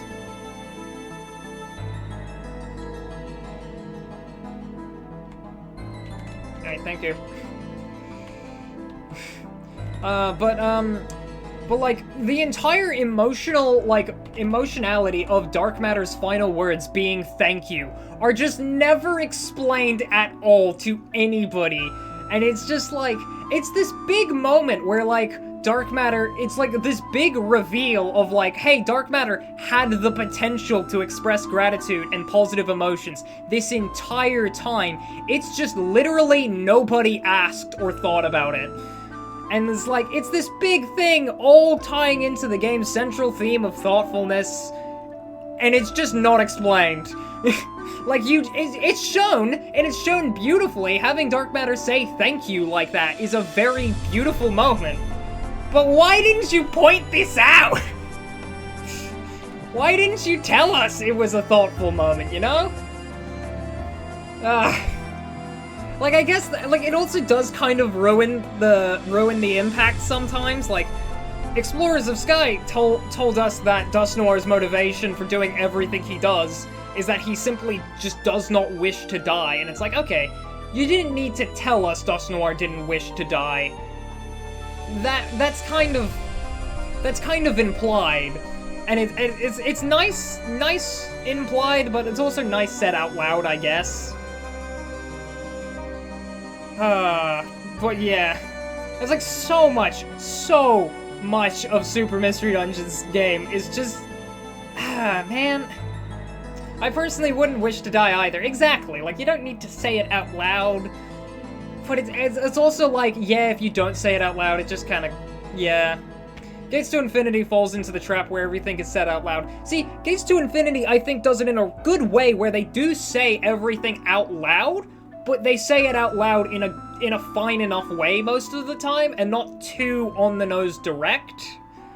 Where it's like, where like Virizion is telling everyone, like, the definition of nihilism. Like, yeah, you're saying the definition of nihilism out loud, but it comes across as like a very profound thing for Virizion to say, how she is explaining her perspective of it. And like, she has such a complete understanding of it. And that really does remind you a lot of Verizion's character throughout the story. And it's good.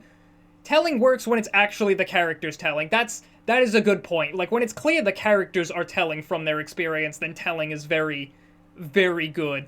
Which is also why I was really, really interested in that Mew holds a shard of Dark Matter plotline in the postgame. Because, like, Dark Matter could tell thank you and, like, really express that and show us, like, how much gratitude actually means to them as a character. And it's like, nope, that's all a fake out. It was like, we gotta end the postgame as quickly as possible. Like, cut it off. We ran out of budget. God damn it. Thought it was my first PMD game. Though it was my first PMD game, so I do have a bias on Gates to Infinity. Like, I really like it. I do like Gates to Infinity as well. Like, Desperation, freaking beautiful theme. And, like, I do think it handles its central topic, like, the best. It's got that sweet, hang on, let me get Theme of Hope playing. Which one is this? Oh, it's the proper Theme of Hope. Hell yes. Oh, yes. We go from proper despair to proper hope. It's great. I love it. I should probably do the item organizing and stuff, but let me just read this. Relief for delicate souls who can't sleep with different pillows. Insomniacs rejoice over the announcement of the Slack-Off pillow, which is said to induce sleepiness just by seeing it. Already, the inventor is swarmed with inquiries from all over. However, production is said to not yet be ready. There it is. These linked move combinations can be devastating. Bulbasaur, Razor Leaf, Sleep Powder. Chikorita, Body Slam, Reflect. Trico, Screech Pound. Mad Chop, Focus Energy, Karate Chop. Cubone, Tail Whip, Bone Meringue. Yay, linked moves. I love it. Theme of Hope is great. It is by far, like... I mean, how do you not like Theme of Hope? It's just perfect. It is the kind of song you tear up when listening to it on replay. It's just beautiful. Oh, and so is Sympathy and Sincerity. Like, oh, Gates to Infinity has some standout themes. Gates to Infinity is always the game of, like, the highlights. Like, it definitely also has a lot of the low points, like, God, I hate the level gen. Oh, I hate the level gen so much. And the text speed. But, like, it's also got some, like, really creative ideas. It's got just all of the most interesting... It is really just, like... It's, funnily enough, are you a glass half full or a glass half empty kind of person? Like, the building is great. The building is awesome. It's like, yes, the building is awesome. And then, like, the glass half empty perspective comes in of, like, the text speed is so slow and it makes using the facilities, like, take so long. But, like, it really is just how much do you see the negatives? How much do you see the positives? And, like, it's really funny that is how it is, considering that's literally the game's story is literally all about that. I find that incredibly funny.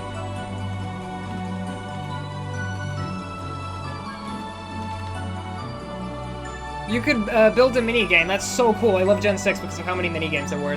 That is also a thing. Like, I do love how you can build 2 minigames, actually. I think maybe... Was it 3? I don't think there was 3. I know there was Bear Tick Slide and Starmie Diving. God, they were fun minigames. Like,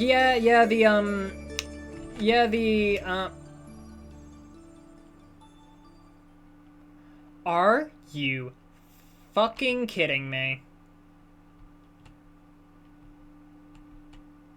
Why?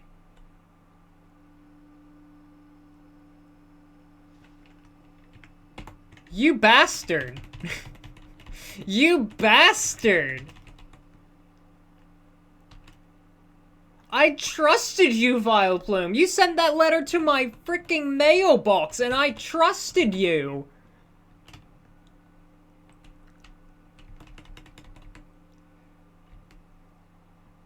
How could they? But yeah, there might have been a third one. I think I might be just thinking of the raffle, though. Oh, the scratch cards. That's what I was thinking of, the scratch cards.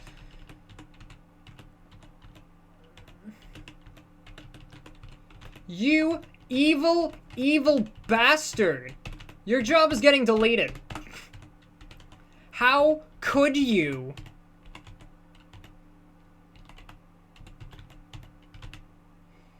Alright, I forgot about gambling. Yeah, there was the gambling minigame of, scratch cards.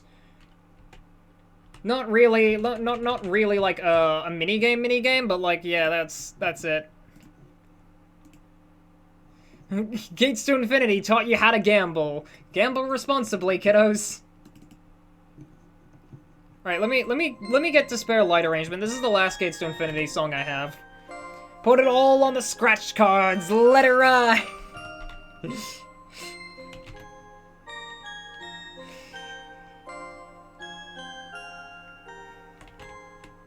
Put it all on the scratch cards.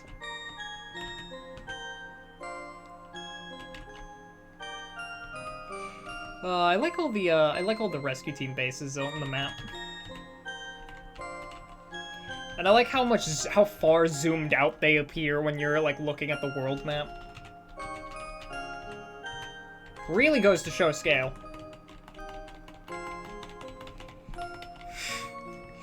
But yeah, no, Gates, genuinely, great game. I loved it.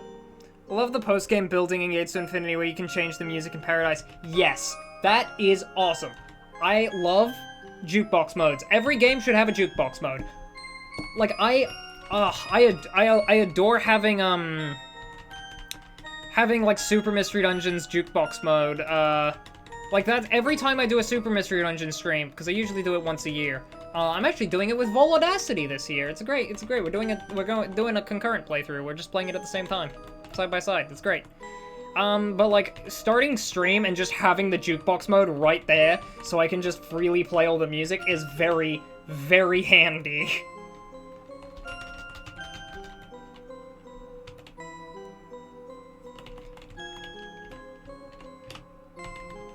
What was I... Hey, this guy's still live! Hello, Vol! I'm live for like another 40 or so minutes. Full self-care, that I will do. Speak of the devil and he shall appear, by the way. I was just talking about our Super Mystery Dungeon playthrough.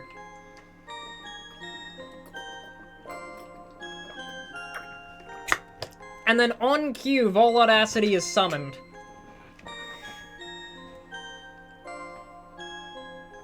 Let me get that. Let me get some stretches. There we go. Sit a little further forward. Alright, what can I do? Right. Howling Forest and Mount Blaze. This is making me want to replay Gates to Infinity again. You should. Gates to Infinity is great. I also think there's apparently, also, why Despair playing? Because Shogun-yan, really liked Gates to Infinity music, so I, found all the Gates to Infinity music on my computer and started playing it.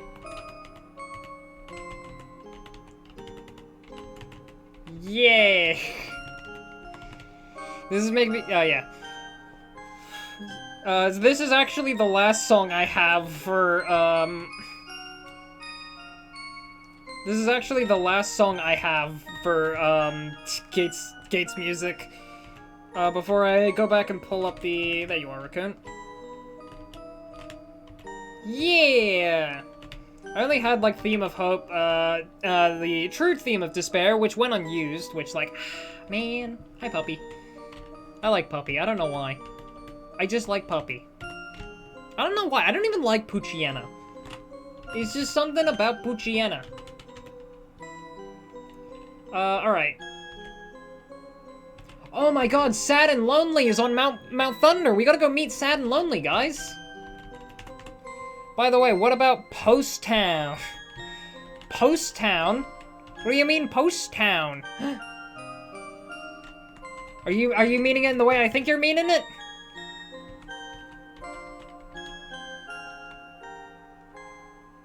Oh, we need Post Town music, okay.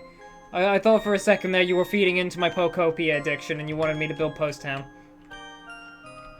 Welcome to Post Town is such a good track. Alright,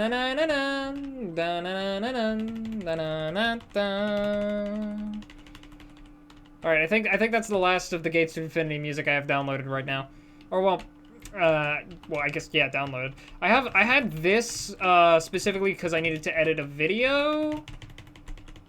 It wasn't the regular Attacks Only Explorers of Sky video. This one was a different video. That never got published, because it was for a school project. And nobody wants to see my school projects. Trust me, I don't want to see my school projects. They just get made out of necessity. Back to work and TTRPG session stuff. Alright, you go do that, Vol. Have fun. Get back to work. Okay, I didn't pick anything up there, but alright. Alright, let me get the, Desperation, alright. Oh, damn it, did I close out of... Hang on, let me... Also, I figured out a cool way to get the music playing. Let me... I will be here, though, and watch your every move. He's lurking. He's lurking. He's watching. He's waiting. I figured out a cool way to get music playing, though. If I... Considering I have, like, the decompiled files for Super Mystery Dungeon on my computer, I grabbed a lot of the music there, and if I select it all, right-click it, and then hit the Add to Media Player queue, play queue, it just plays them all. Like this. And then I can just have them on. Well, I even can shuffle them. It's very easy and convenient, because I can just forget about it in the background.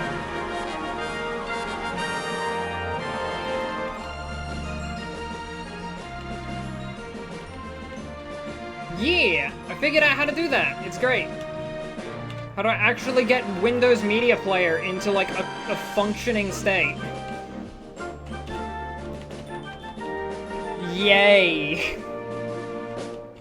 Because usually it just hits you with the most useless media player ever. Like it. Uh-oh. Oh, that's a reset.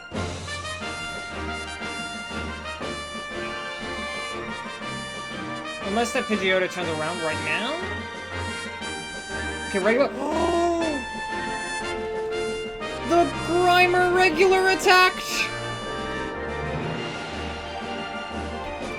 That was not guaranteed, but he doesn't have exclusive move user turned on, so...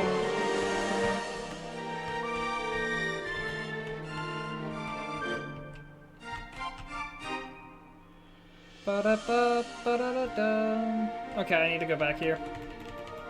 Screw you, Weedle. GTI music was the first game soundtrack you downloaded onto your iPod. Fair. It's so good, man.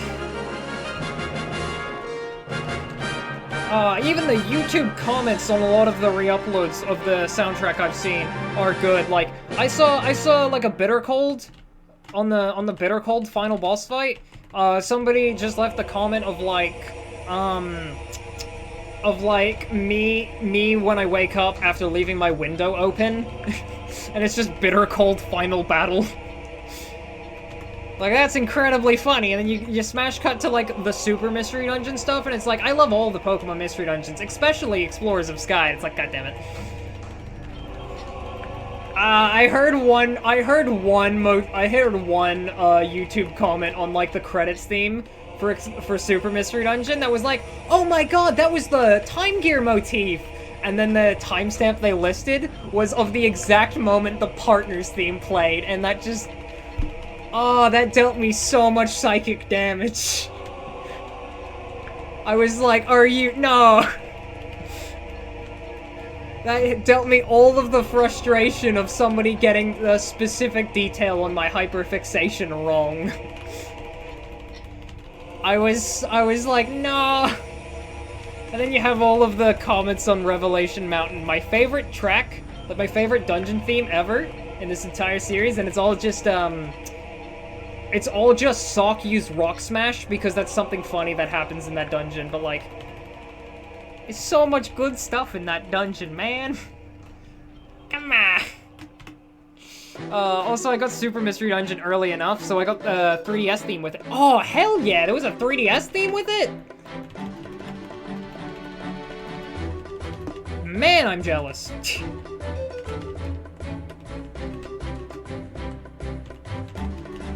That would be such a cool DS theme. I didn't know that existed. Alright, you do not get rocks. Now what are... okay, it was others, mission objectives. Escort was to floor 10? So I realize my mic has been, like, a little too far to the right. Apologies.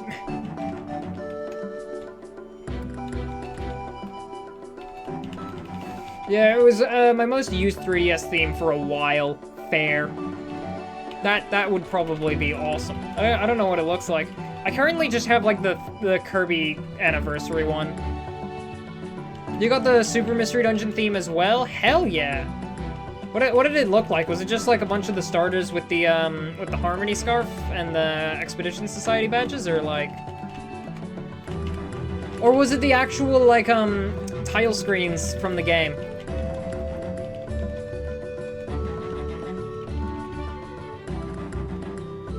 The corner art and the opening theme. Oh, hell yeah. Oh my god. The cover art and the opening theme. Oh my god, it played the opening theme? That would have been awesome. Oh, man. Hello, Pucciana. That would have been a cool theme, honestly. Man, the Switch should really bring back, like, the themes. I swear. Like, I love... okay. Mouse, can you help me? Go after foes. There we go. Thank you. Team Poochie, where are you? We rescued one of the members of Team Poochie, and they go on to become the legendary Team Poochie. After being inspired by the help of a rescue team.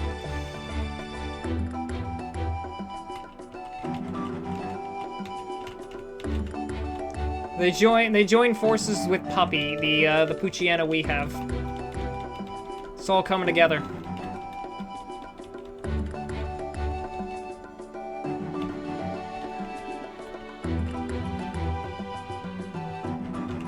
I'm gonna just take the experience. How close are we to a level up on Kitten? 1,800, 5,600 on Mouse. In a grand total of 4 hours, we have gained, like, 2-3 levels? Well, 4 levels on Mouse, technically, so, hey, that's good. I recognize this room layout. Huh. Are you kidding me, Grimer?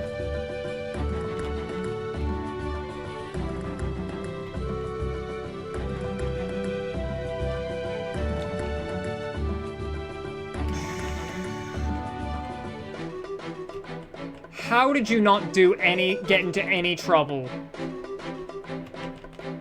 How did you not get into any trouble?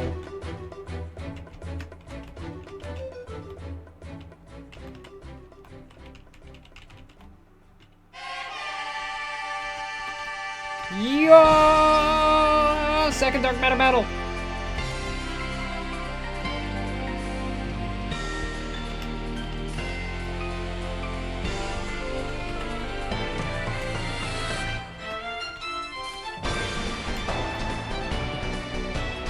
As I've said before earlier in this stream, this is my all-time favorite song.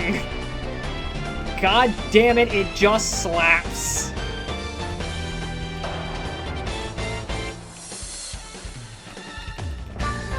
It is the perfect... What the hell? Best song ever? Exactly! This is peak! This is the final boss theme of Super Mystery Dungeon, and it is awesome!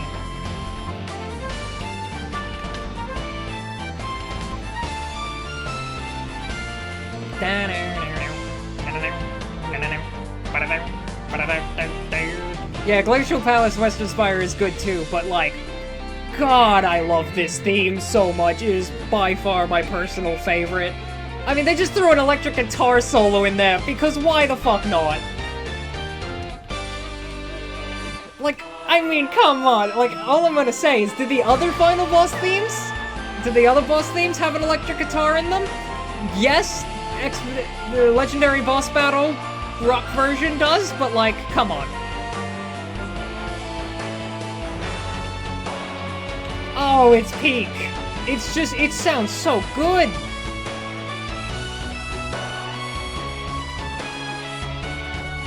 It's so good, I love it.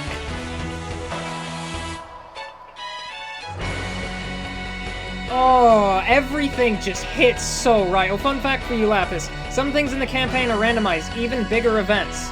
Oh, that's fun. We're gonna RNG. I'm gonna RNG my way into the worst timeline, Vol. I've RNG'd my way into Time Stop Forest early, I'll RNG my way into the worst timeline. No playthrough is the complete same. Alright, that is interesting.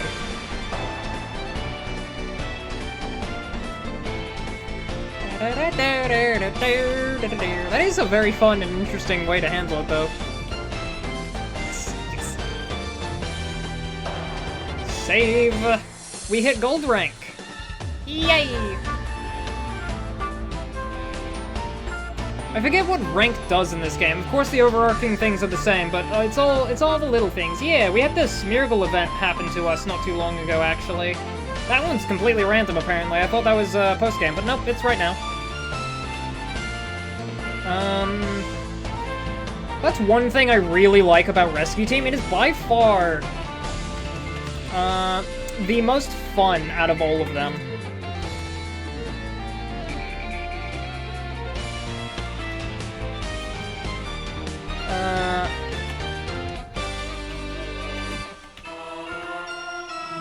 What does ranking up do in this game? I completely forget what ranking up does in this game.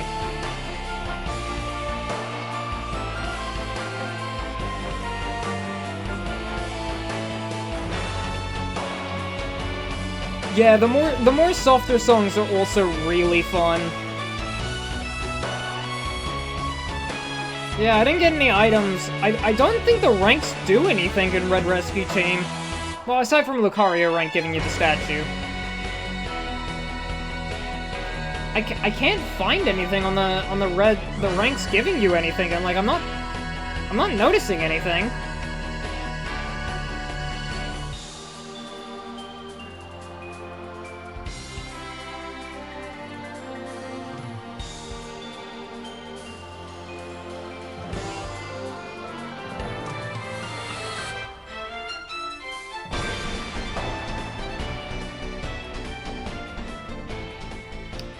Yeah, no, it does literally do nothing. Huh. Yo, and partners theme music box immediately afterwards, just like in the game. Of like finally beating Dark Matter, and then you get this. And this immediately afterwards once again. It's so beautiful. Da, da, dun, dun, dun, dun. I cry every time. Yes. Yes. Okay, this is a tempting flag to keep. It is a slime! It is a slime! I think I like the Skitty flag more, but it is a slime. We can't deny. It is on brand for me to keep the slime flag. And I have been liking Pokopia a lot lately. We already read this one earlier in the stream, so I won't bother reading it again, but... Oh, Linked Moves Pro, level 2. Oh boy, isn't it great we can use all these linked moves? Let's see what linked moves we can use. Confusion Disable, ooh. Bite, Scary Face, ooh. Flame Wheel and Smokescreen, oh. Oh, Pikachu and Skitty, perfect. Thunderbolt and Double Team, Tail Whip and Double Slap, those would be such good linked moves to make. We should do that. Pokos is a currency in Pikmin, and I always think about it when people say Pokopia. Yes, it's all Pikmin. It's all Pikmin. We're all actually secretly Pikmin fans. Always have been.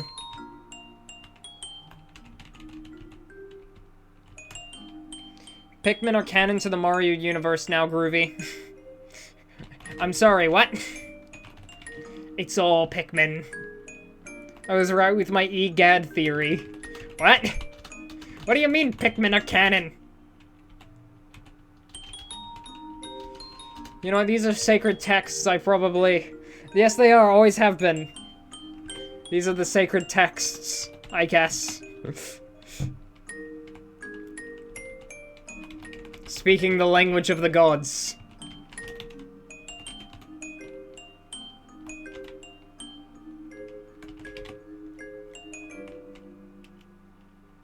Ooh, I got a power band.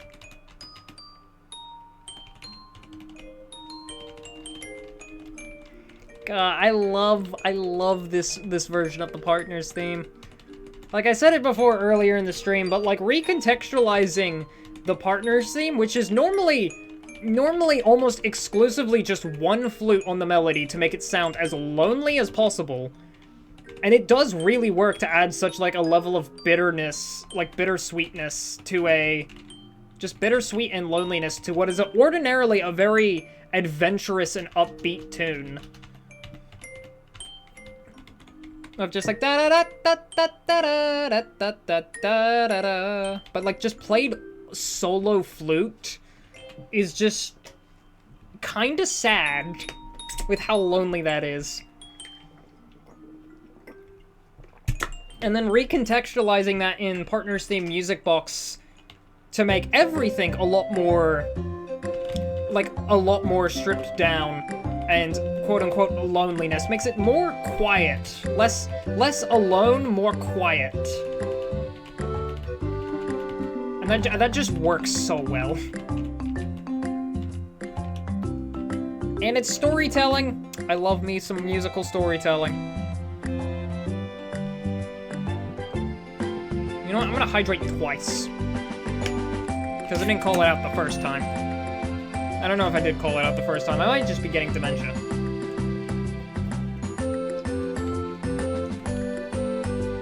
Old man slime. Another fun thing for me, and World Revolving is the campaign can and will be as silly or serious or dramatic as you allow it to. I've had players with very emotional scenes already. I mean, yeah, there's... I mean, even with just comment, he has had so far jumping off a cliff, jumping off a cliff, running into a dungeon he is not supposed to go into, trespassing on several farmers, what else has he done? He's loudly shouted, "I'm too stupid to die," after living on 0.5 HP,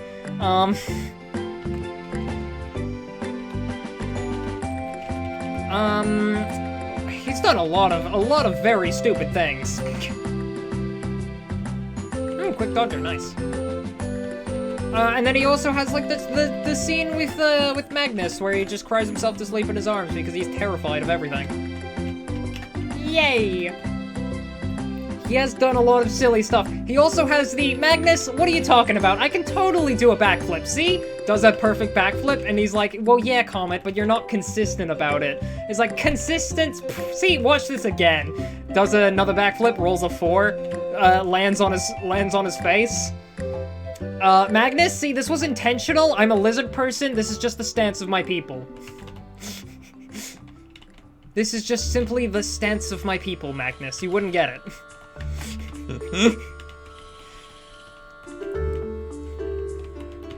I found the Pecha Berry I needed. Ah, bonk! Hey, Magnus! Hey, Comet!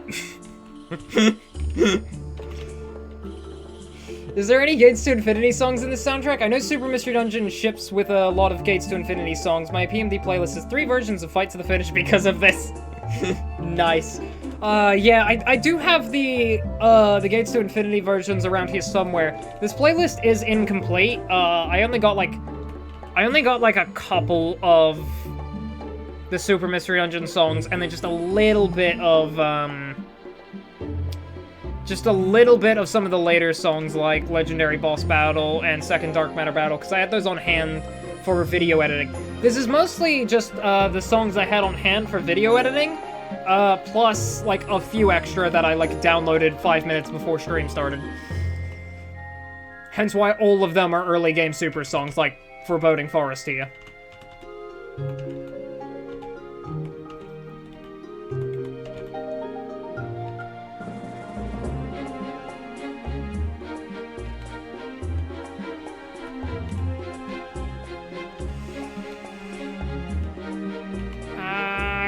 Okay, it's a floor 8. Okay, but it's for a friend area. I can't get rid of that one. Okay, so we're gonna get rid of that.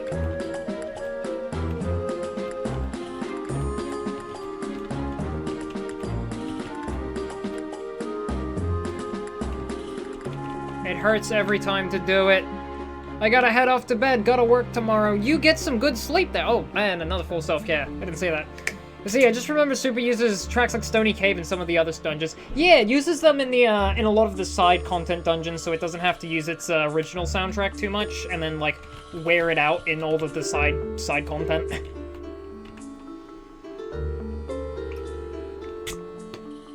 But yeah, don't worry, Angel. I was probably planning on ending stream in like 20 minutes, so have a good sleep. I'll join you in a bit in the sleep part. Okay, maybe not for like another hour after I end stream, but then... Bro, on Monday, the apothecaries are closed and on strike. The apothecaries? Oh god! Who pissed off the apothecaries? Joining me in sleeping? Hey, yo, hey, Angel, don't make it weird. And come on.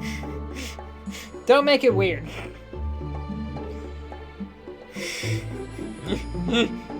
I believe Gates was so hated and they were like, well, we spent so long on this soundtrack. Yeah, Gates to Infinity didn't perform nearly as well as it should have, and we spent a lot of time on this soundtrack. Like, it's one of the best. I mean, come on.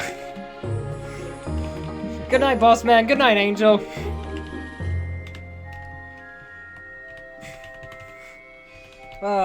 Don't let the bed bugs bite.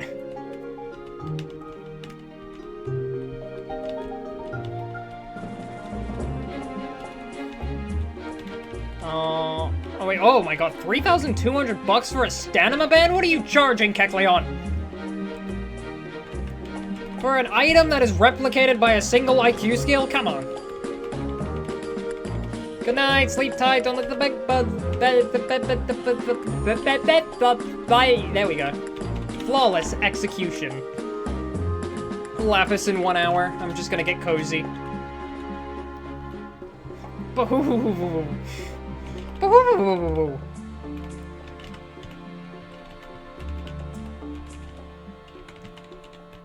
Alright, that should be good. And then we go over here. I'm gonna keep the Ditto flag, at least for a little bit. I mean, the Ditto flag is funny. Groovy will get it. Did Groovy get it?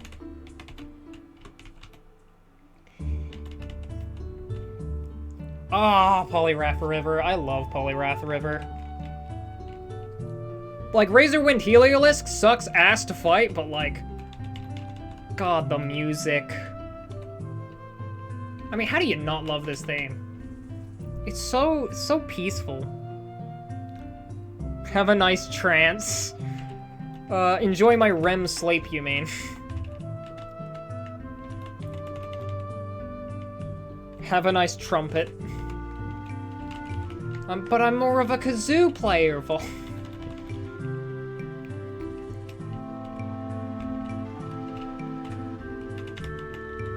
Have a nice transition? Nah.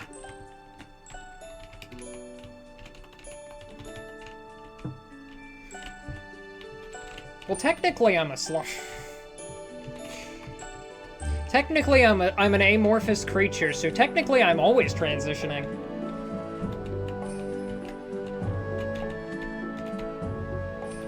If you really think about it.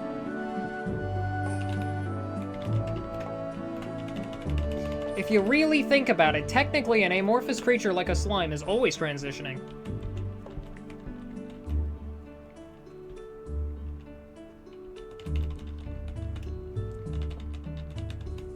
Schrodinger's gender, holy shit, wait. It is both gendered and not gendered.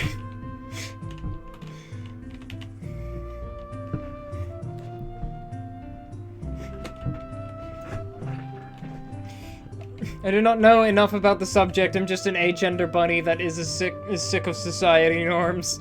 I looked in the box. It was a woman. You know who's also trans? Snails, frogs, and clownfish. Wait, really? Snails and frogs are trans? I didn't know that. I knew the clownfish could change in gender. I was in the box.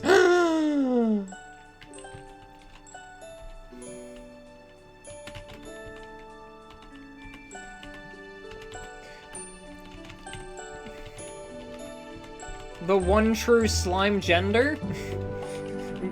Catgirl Mimikyu? I trans that one's gender. I delivered the box to Shogunyan. You delivered the box. What's in the box? I don't want to go to Howling... oh, wait, no, these are Uproar Forest jobs. Never mind, I don't have to go to Howling Forest again. Yay! I'll quickly take... So your pronouns are slime/goop? My pronouns are, I don't even know what the fuck they are. I'm not gonna kid you, I haven't even thought about it.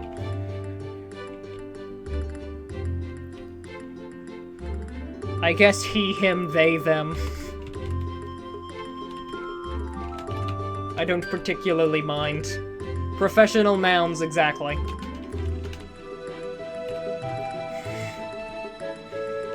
You will refer to me as Mr. and Sir. Professional nouns.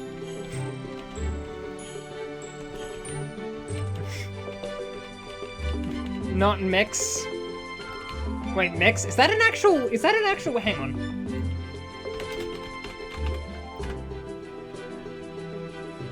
Yes. Huh. It's a gender-neutral honorific title used by individuals who do not identify strictly as male or female or prefer not to disclose their gender. It serves an alternative... Huh.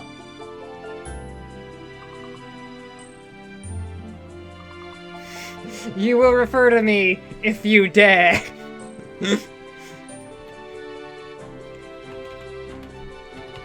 I did not know about mix. I did not know about. Wait, hang on. Is there a gender-neutral version of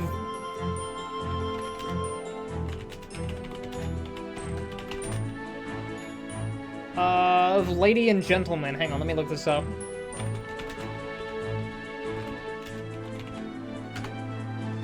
What is the thing? Distinguished guests. Okay, that would make sense. Yeah.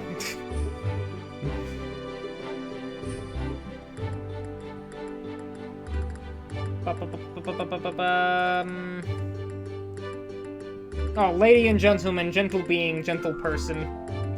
Distinguished guest.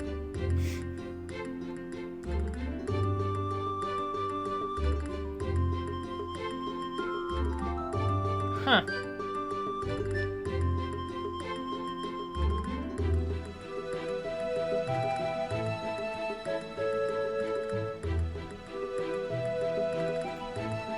Distinguished guests, I have brought you here to taste the tea I have found. It is lemon tea of the finest variety.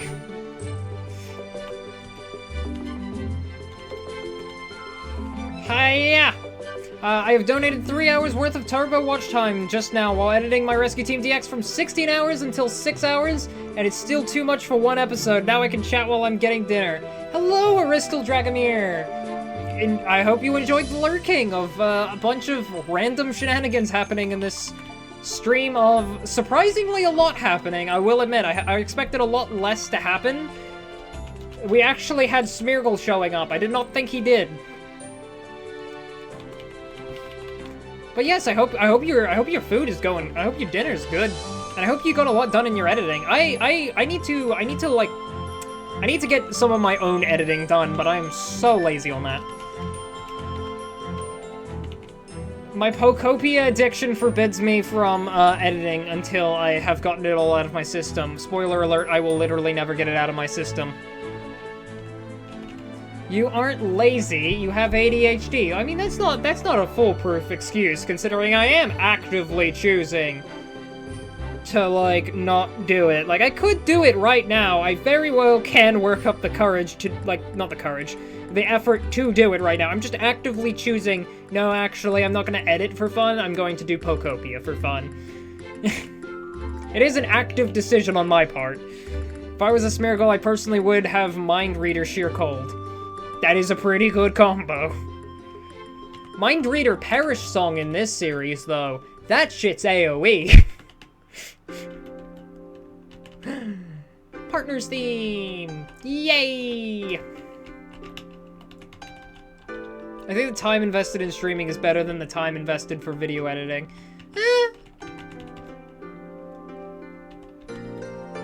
That depends, honestly. Like, I noticed that videos take a lot longer to produce, but like generally they do get like a lot more. Okay, Raccoon is dead already. God, that Venonat is bulky. Hang on. I'd have linked Double Slap, Ice Ball, Curl, and Rollout. I see. You wanna go for the 15 Reviver Seeds build. 15 Reviver Seeds all taken in one turn.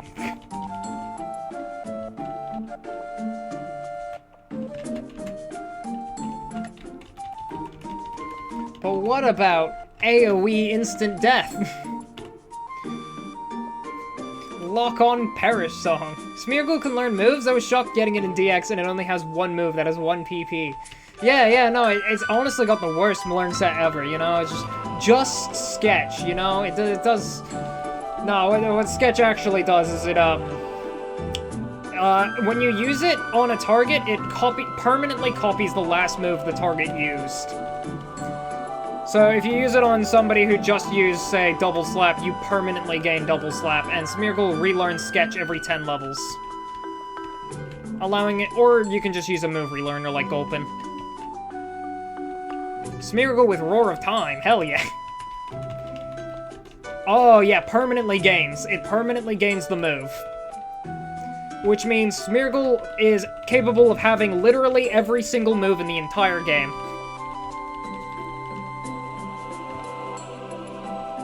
Smeargle with Judgment. It has Stab Judgment. You gotta keep that in mind, Vol. It has Stab Judgment.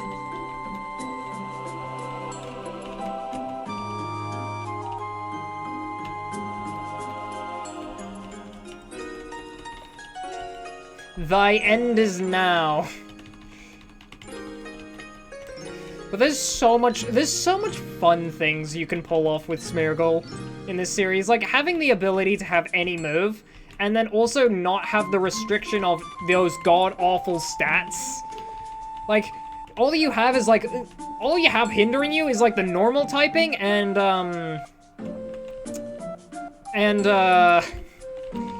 own tempo for an ability. Everything else, have fun.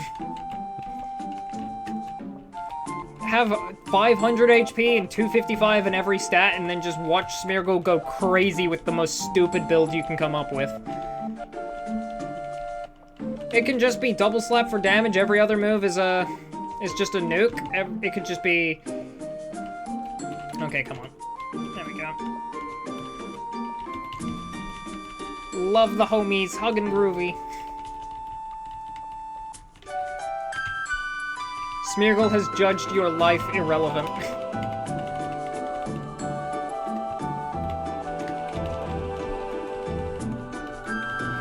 Smeargle used Judgment. I just love how Smeargle can learn Judgment. I don't know why, it's funny.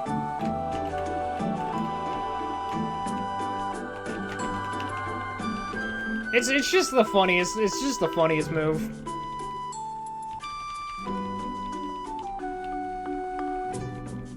Get over here. God, these disable,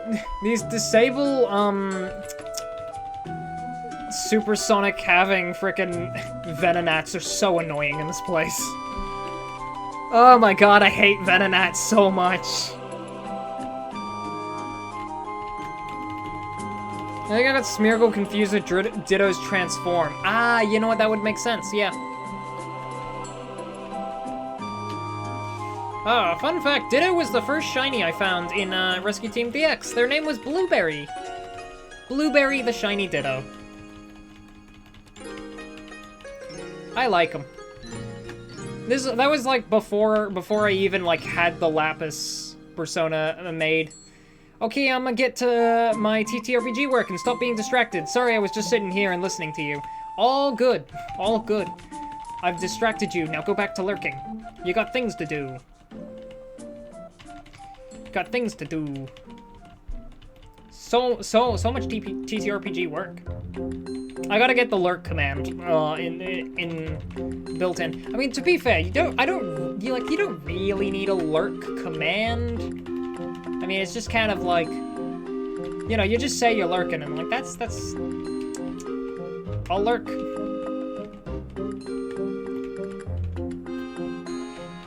There we go, got it. We played Ring Around the Rosie with the A-Palm.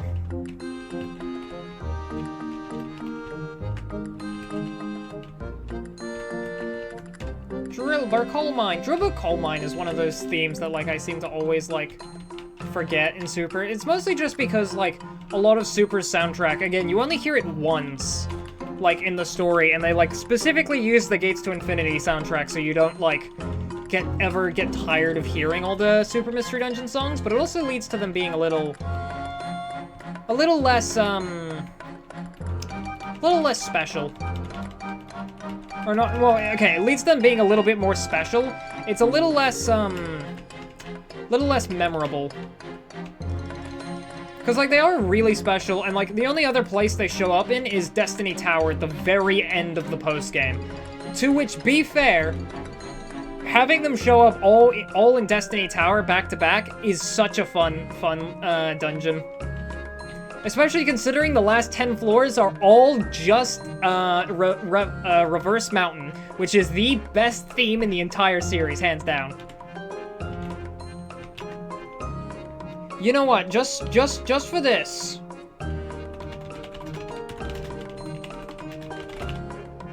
Let me quickly midstream just pull this up.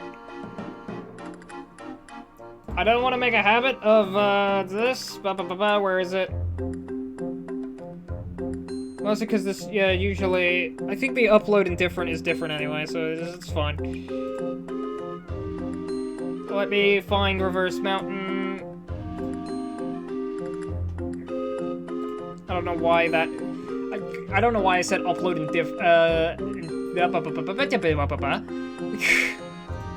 Hang on, let me. Okay. Because we're at the end of the stream, I'm just gonna get the one last song. I'm gonna get my favorite dungeon theme in here, just because I like Reverse Mountain a lot. And it's my personal favorite, so it gets special treatment. Of getting to be brought from my file system.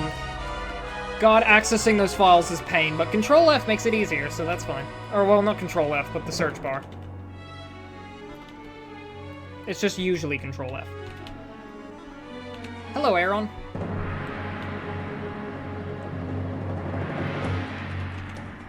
I think there's another job here. And if not, well, it's just... Oh. We did not have another job here. Did I rescue Sandshrew? I rescued Sandshrew, right?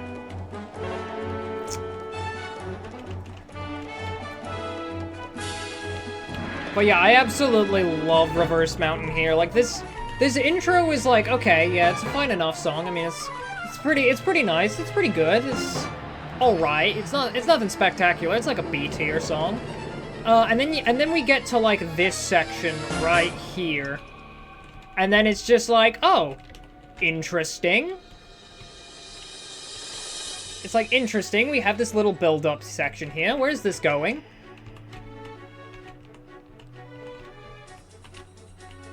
It's like, oh, okay, where's this going? It's got a little bit more on it. It's like, oh, okay, we're getting close to the end. Surely.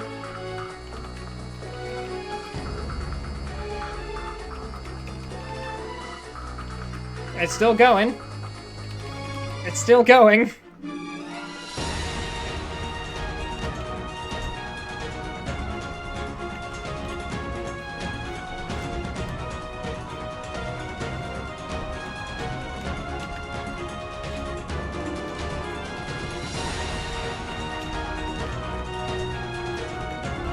And then there's this beautiful rendition of the Partners theme right here. God, I love it.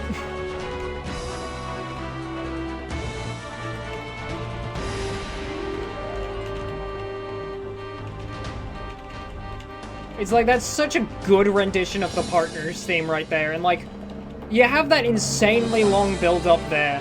Of like, it's like 40 seconds of just violin notes slowly rising. To add just as much stress and tension in. Like, it goes like 3 or 4 cycles of like those 2 violin notes than you think it does. It goes like 8, it goes for like 2 measures longer than you think it will. And it already goes for so long, and it's just, oh. Monkey.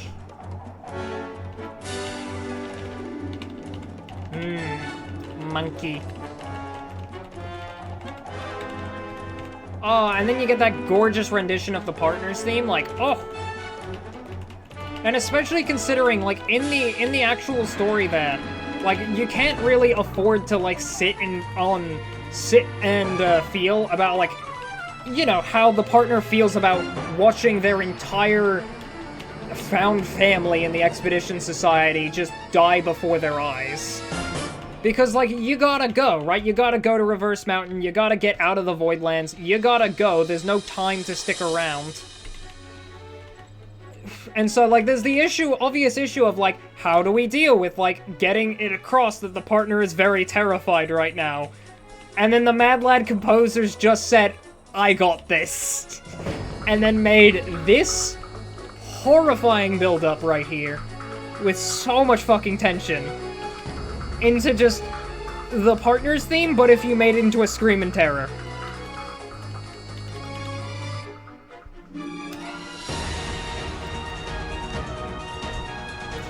And there's just those underlining little lines of, like, hope, and oh, what the hell going on in Mystery Dungeon? Genocide, don't worry about it.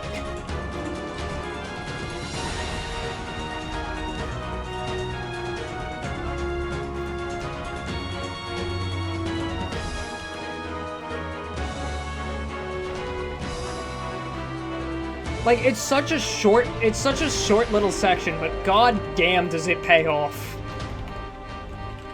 It's so beautiful, I love it. It's got thematic weight to it, it's got impact, it's just beautiful.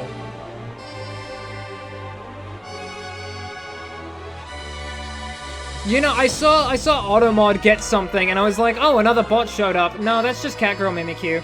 Ball ends the earth by sending guys to hell to be eaten by black dittos. Yeah, no, that's what, yeah, no, that's the plot. Ball ends the earth by sending guys to hell to be eaten by black dittos. Oh no, I think you're gonna end stream now. That I am! Especially considering Reverse Mountain just finished. And there's an ad break happening. No, let me snooze it, Come on, Twitch, let me snooze it. Let me use all my snoozes. Nah, I can't use all my snoozes. You evil, evil creatures, Twitch. Let me use my snoozes. Damn it. I wanted to snooze the ad break. Oh well, okay, let me, well, there's the Be Right Back screen if I wanted to. This has like a lo-fi remix of the partner's theme on it too. Can you tell I like Super Mystery Dungeon? Can you tell it's my favorite? Surely not. Surely I'm very subtle about this. Hang on, let me... I have not gotten... Hang on, can I... How did... Okay. Okay, OBS. I haven't, like, lined these up properly before.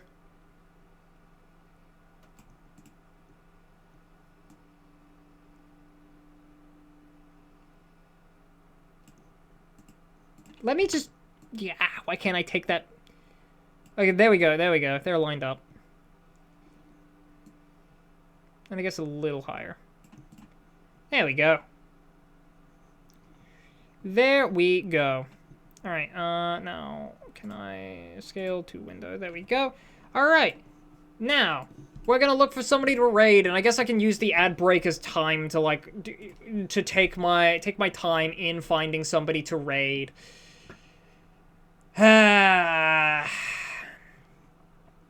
But oh well, let's see who is live today. Who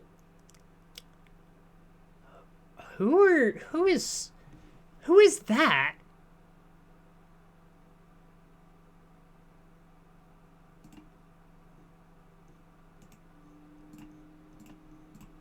Super Smexy 7. Who was this? Who was this? Oh, I remember. This was the No Talk person. This was the No Talk person that I raided into when they were doing their first ever stream. I remember that. Not to be confused with the No Talk person Popcorn, who I raided into on his first ever stream. They're playing Dragon Age Inquisition right now. That's a pretty good stream to raid into. They're a pretty chill person. No Talk streams are usually pretty chill, but also having like 13 viewers and raiding into somebody who's not used to streaming is a little bit mean.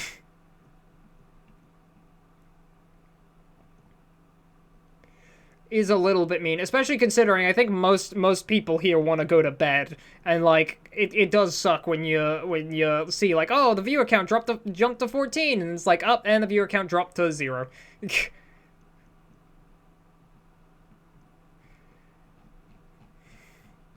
That would probably suck if it just dropped. Who is live? I think I saw Damn, I think the only other person streaming Blue Rescue Team just ended. No, he's still live. Recruit them all practice. Okay, wait, hang on. Let me check Gates to Infinity as a category, because Gates to Infinity deserves a raid. Gates to Infinity. Not Gatekeeper Infinity. I mean, okay, no, there's no Gates to Infinity streamers. Is there a Super Mystery Dungeon streamer? Is there a Super Mystery Dungeon streamer? Are we done with the ad break? Oh yeah, we are long since done with the ad break. Okay, there's still that one. What? That one? I swear that's not a real stream. There's no one in Sky, and I don't think there's anyone in the remake. So we're raiding the guy who has a Totodile with a sombrero. The only Juan. The only Juan? I think it's the only Juan. They're doing some Recruit 'em All practice today. Because they're doing Recruit 'em All on March 25th. They're playing this very game. So let's raid into them. They got the stuff. It'll be fun. Anyway, thank you all so much for watching. As always, get some good sleep. Yeah, it was a pretty good stream. Oh yeah, I should probably stop that timer. I should probably stop the live split timer. Pause that. Anyway, thank you all so much for watching, and as always, get some good sleep, everybody. Good night. I'm gonna go play Pocopi and eat food. Bye.